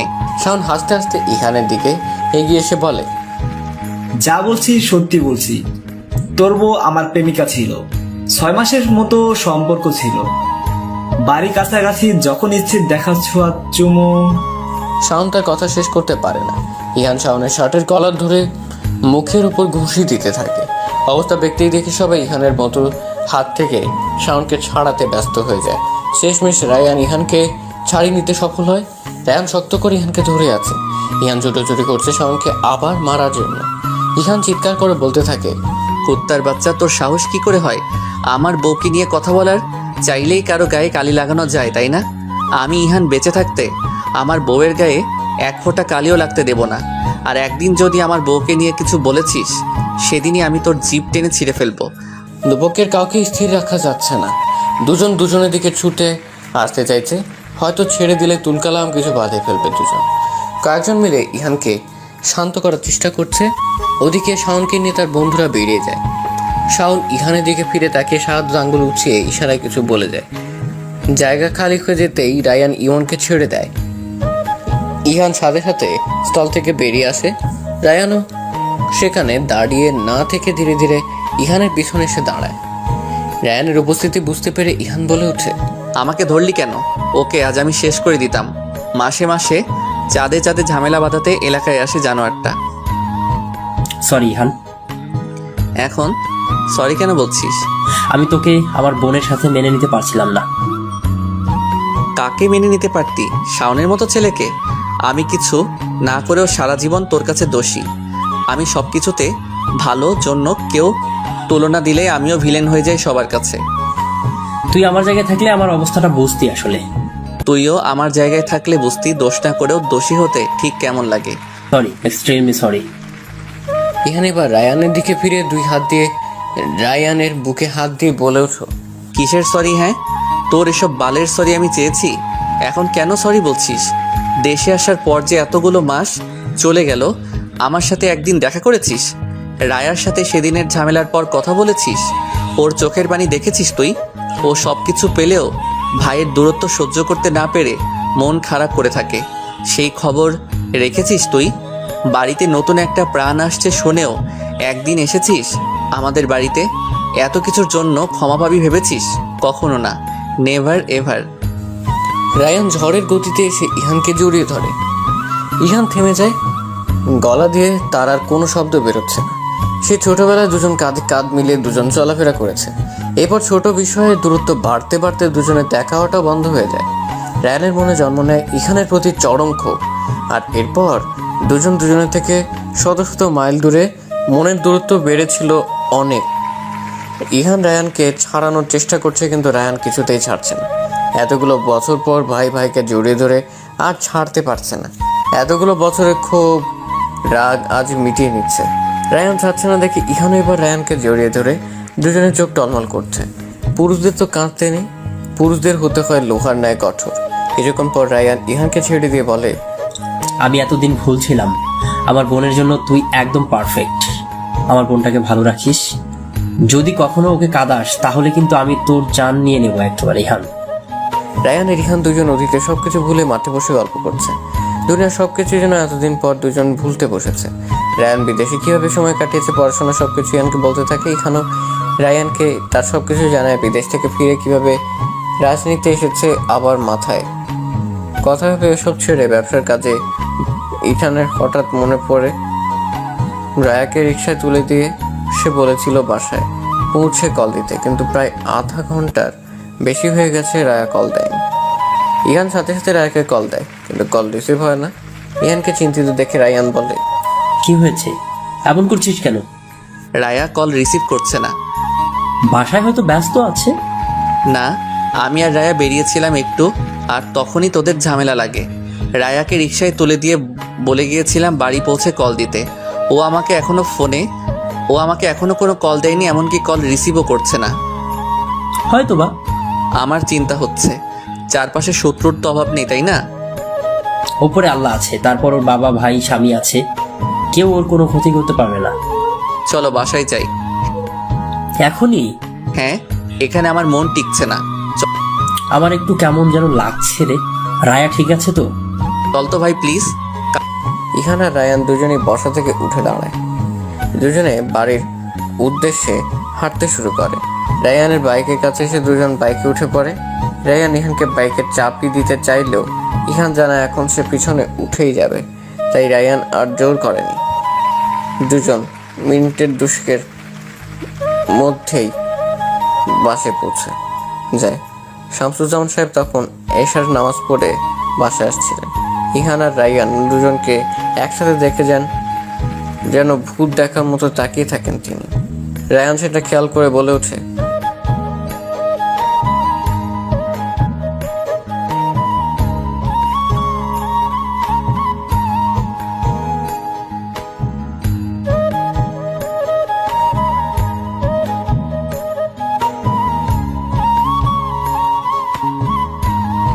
কি হয়েছে আব্বু, ভূত দেখেছো নাকি? শামসুজ্জামান ধীরে বলে ওঠেন, ভূত দেখার চেয়েও ভয়ঙ্কর জিনিস দেখেছি। কি? ইহান আর রায়ান একসাথে। এখন ভালো লাগছে? সেটা পরের বিষয়। কিভাবে কি হলো? আমার দুই ছেলে একসাথে। ইয়ান এতক্ষণ কোনো কথা বলেনি। এতক্ষণ এখানে আর দাঁড়িয়ে থাকতে না পেরে বলে ওঠে, কাকা বাড়িতে আসেন, এখানে আমি আর দাঁড়িয়ে থাকতে পারছি না। তখন রায়াকে রিকশায় তুলে দিয়ে বলেছিলাম বাসায় এসে জানাতে, কিন্তু সে জানায়নি, এমনকি আমার কলও রিসিভ করছে না। ও ঠিক আছে কিনা কে জানে। মেয়ের জন্য ইহানের এমন চিন্তা দেখে শান্তি অনুভব করছি। শামসুজ্জামান সাহেব তিনি ইহানকে বলেন, এত চিন্তার কিছু নেই। রায়া হয়তো ভুলে গিয়েছে কল করতে। 2 মিনিট আগে বলে দেওয়া কথা ভুলে যায় কিভাবে ও? এই ইহান, এটার জন্য তুই যদি আমার বোনকে রাগ দেখিয়েছিস তাহলে কিন্তু তোর অবস্থা খারাপ করে দেবো বলে দিলাম আমি। রায়ানের কথা শামসুজ্জামান এবার শব্দ করে হেসে ফেলেন। এতদিন পর নিজে দুজনকে এই অবস্থায় দেখছেন। ইহানকে শান্ত করতে করতে তিনি কি বলেন, আমি যখন নামাজে যাই তখন রায়া রিক্সা থেকে নেমেছে। রায়া আমাদের বাড়িতেই আছে। আমি ওকে ওর মায়ের কাছে রেখে এসেছি। বলেছিলাম ইহান বাড়ি ফিরলে বাসায় নিয়ে যাবে। ইহান এতক্ষণে শান্ত হয়ে এটা ভেবে যে রায়া ঠিক আছে। বাইরে তিনজনে কিছুক্ষণ কথাবার্তা হয়। স্টলে যাওয়া ঘটনাটা দুজনে জানায় শামসুজ্জামানকে। তিনিও বলে এবার তিনি সব দেখে। রায়া তার মা রাবেয়া বেগম তখন রান্না করে। রাবেয়া বেগম রুটি বানাচ্ছেন আর রায়া মায়ের সাথেই রান্নাঘরে বসে আছে। রায়া মাঝে মাঝে চুলায় বসানো গরুর মাংস নেড়ে দিচ্ছে। কিছুক্ষণ আগে রাবেয়া বেগম, এশা আর ইরিনা বেগমকে বলে এসেছেন রাতে এখানে খাওয়ার কথা। রায়ার কথা শুনে রাবেয়া বেগম মনে মনে আশার আলো সঞ্চার করেছিলেন, এটা ভেবে যে আজ হয়তো সবকিছু ঠিক হয়ে যাবে। ইহান আর রায়ান হয়তো আবার সেই ছোটবেলার মতো এক হবে। রান্না করতে করতে মামে গল্প করছিলেন। এমন সময় তিনজনকে একসাথে দেখে রাবেয়া বেগম রাকিয়াকে ডাকতে থাকে। রায়া সামনে তাকিয়ে দেখে রায়ান আর ইহান একসাথে। রায়া কেমন এক পলকে চেয়ে থেকে বসা থেকে উঠে দাঁড়ায়। রায়ান রান্নাঘরের দিকে আসতে থাকে। ইহানও রায়ানের পিছু পিছু সেদিকেই আসছে। শামসুজ্জামান সোফায় গিয়ে বসেন। তিনি আজ শুধু সবার একত্র হওয়াটা দেখবেন। রায়ান ধীর পায়ে রায়ার সামনে গিয়ে দাঁড়ায়। রায়ার চোখ টলমল করছে। মুখোমুখি হয়েছে এতগুলো দিন সে লুকিয়ে লুকিয়ে ভাইকে দেখেছে আর কান্না করেছে। ভেবেছে কাছে থেকে দূরত্ব বাড়ানোতে দূরে থাকে তো ভালো ছিল। রায়ান কিছু বলছে না। রায়ার ওভাবে চুপ থাকতে দাঁড়িয়ে থাকতে না পেরে বলে উঠছে, ভাইয়া। রায়ান তার বোনকে এক ঝটকায় নিজের বুকে নিয়ে নেয়। রান্না ফুপিয়ে ফুপিয়ে কান্না করতে করতে থাকে। রায়ান নিজেও কান্না করছে। রাবেয়া বেগম আর ইহানের চোখ টলমল করছে, কিন্তু শামসুজ্জামানের মুখে হাসি লেগে আছে। ছেলে মেয়ে দুজনকে এক হতে দেখে যেন আকাশের চাঁদ হাতে পেয়েছেন শামসুজ্জামান সাহেব। রায়া ভাইয়ের বুক থেকে নিজেকে ছাড়িয়ে নিয়ে নাক টানতে টানতে বলে, এতদিনে আমার কাছে আসার কথা মনে পড়লো? 2 হাত দিয়ে মুখটা মুছে নিয়ে বলে উঠে, আমি তো দূরের মানুষ। দূরের মানুষ দূরে থাকবে না তো কোথায় থাকবে? তুমি দূরের মানুষ? কাছের মানুষ হয়ে উঠতে পেরেছি কি? ভাইয়া হও তুমি আমার। 2 ভাই বোনের মান অভিমান চলতে থাকে। রান্না রায়া হঠাৎ খেয়াল করে রায়ানের নাকের পাশে কেটে গেছে। ড্রয়িং রুমে রাখা ফার্স্ট এড বক্স নিয়ে এসে রায়ানকে চেয়ারে বসিয়ে দিয়ে কথা শোনাতে থাকে। রায়ান ইহানের দিকে তাকিয়ে মিটিমিটি হাসছে। মেয়েরা খুবই তার ব্যক্তিগত মানুষদের প্রতি এরকম যত্নশীল হয়। রায়া শাসনের রায়ান হাসতে হাসতে ইহানকে উদ্দেশ্য করে বলে, ইহান, তোর মনে হচ্ছে না রায়া ছোট হয়ে আমাকে একটু বেশি শাসন করছে? ইহান সিরিয়াস হওয়ার অভিনয় করে বলে ওঠে, একদম ঠিক করছে। আমার রায়া ভুল কিছু করতেই পারে না, ও যা করবে সেটাই ঠিক। বউয়ের পক্ষ নিয়ে কথা বলা শিখে গেছিস? বাহ। সূর্যের মধ্যে এশা এবং ইরিনা বেগম বাসায় প্রবেশ করে। রায়া আর রায়ানের এমন হাসি খুশি মুহূর্ত দেখে দুজন বেশ অবাক হয়। দাঁড়িয়ে দাঁড়িয়ে দুই ভাই বোনের কীর্তি দেখছি। বিষয়টা কেমন যেন আশ্চর্যজনক লাগছে তাদের কাছে। ইরিনা বেগমকে দেখতে পেয়েই রায়ান বলে ওঠে, বড় মা, আপনার ছেলে কিন্তু সব বিষয়ে বউকে সাপোর্ট করা শিখে গেছে। রায়ানের মুখে বড় মা ডাক শুনে ইরিনা বেগম হেসে দুজনের দিকে এগিয়ে গিয়ে বলেন, আমিও তো আমার ছেলের বউয়ের সাপোর্টে আছি। কি গো রাবেয়া, তুমি নেই? হ্যাঁ হ্যাঁ, আমিও রায়ার দলে। সবার কথা শুনে রায়া হেসে ফেলে। আজ তার ঈদের মতো আনন্দ লাগছে। সবকিছু কতদিন পর ঠিক হলো। ধৈর্য ধরে থাকলে আল্লাহ কখনো নিরাশ করেন না। সবার এত হাসি খুশি মুহূর্ত দেখে এসে বলে ওঠে, এত ভালো একটা মুহূর্ত ক্যাপচার করে রাখলে কিন্তু মন্দ হতো না। আজকের দিনটা বারবার ফিরে তো আসবে না, ফ্রেম বন্দি করে রাখলে মাঝে মধ্যে অনুভব করা যেত। শামসুজ্জামান সাহেব বলে উঠছেন, হ্যাঁ সবাই এদিকে এসো, আজকে একটা ছবি ওঠা যাক। সবাই সানন্দে একসাথে হতে এগিয়ে আসে। ইয়ান ছবি তোলার প্রস্তুতি নিয়ে বলে ওঠে, সবাই ওখানে বসো, এশা আর রায়ান নিচে বসবি, আর সবাই সোফায় বসুক, আমি ছবি তুলে দিচ্ছি। রানা ইহানের দিকে এগিয়ে এসে হাত ধরে টেনে সবার কাছে নিয়ে এসে বলে, আজ কারো দূরে থাকা চলবে না, ফোন সামনে রেখে টাইমার সেট করলেই হয়ে যাবে। আমি দূর থেকে ভালো করে দেখে শুনে ছবিটা তুলে দেই, পরবর্তী ছবিতে আমি আসবো। দূর থেকে দেখতে হবে না, আসুন তো। রায়ান নিজের ফোনটা সামনে রেখে ইতালের হাত ধরে টেনে নিজের পাশে বসিয়ে দেয়। রায়া টাইমার সেট করে মা আর বাবার সাথে গিয়ে বসে পড়ে। রাত 10টা। রায় ব্যালকনিতে চেয়ারে হেলান দিয়ে বসে সূর্য দেখছে। এখানে এতক্ষণ ব্যালকনিতে পা রাখে। হাত ধোয়া ওঠা নুডলসের বাটি রায়ার পাশের চেয়ারটায় বসে রায়ার হাতে নুডলসের বাটি ধরিয়ে দিয়ে বলল, নে খেয়ে নে, বরের হাতে নুডলস না খেয়ে তোর ভালোই লাগছিল না, এবার খেয়ে নে। রায়া বাড়িটা ইহানকে ফিরিয়ে দিয়ে বলে, আপনি খাইয়ে দেন। রান্না করে নিয়ে আসলাম, এখন আবার খাইয়েও দিতে হবে? হ্যাঁ, খাইয়ে দিতেই হবে, দিবেন না? দিচ্ছি। বলে ইহান রায়াকে খাইয়ে দিতে শুরু করে। খানিক বাদে ইহানের হাত থেকে ব্যাটটা নিয়ে রায়া ইহানকেও খাইয়ে দেয়। খাওয়া দাওয়া শেষ করে দুজন কিছুক্ষণ চন্দ্রবিলাস করে রুমে আসে। হঠাৎ মেসেঞ্জারে মেসেজ আসার শব্দ পেয়ে রান্না ফোনটা হাতে নিয়ে রায়ান তার ফোনে তোলা ছবিগুলো পাঠিয়েছে। সাথে সাথে ছোট করে একটা মেসেজ লেখা, ছবিগুলো সুন্দর না? আমার বোনের পছন্দের মানুষটা আসলেই সুন্দর। আমি শুধু দেরিতে চিনলাম। আমার বোনটা সবসময় ভালো থাকুক তার মানুষটাকে নিয়ে। রায়ানের মেসেজ দেখে মুচকি হাসে রায়া। মেসেজ উত্তর হিসেবে ভালোবাসি ভাইয়া লিখে পাঠিয়ে দেয়। ইমন শুয়ে শুয়ে ফোন চাপছিল। রায়া তার দিকে এগিয়ে এসে রায়ানের পাঠানো ছবিগুলো ইহানকে দেখিয়ে বলে, কত শত মানুষের সুখ ভালোবাসা আমি দূর হতে দেখেছি, আর ভেবেছি এত কিছু কি আমি কখনো পাবো। অতপর আজ আমি পৃথিবীতে সবচেয়ে বেশি ভাগ্যবতী।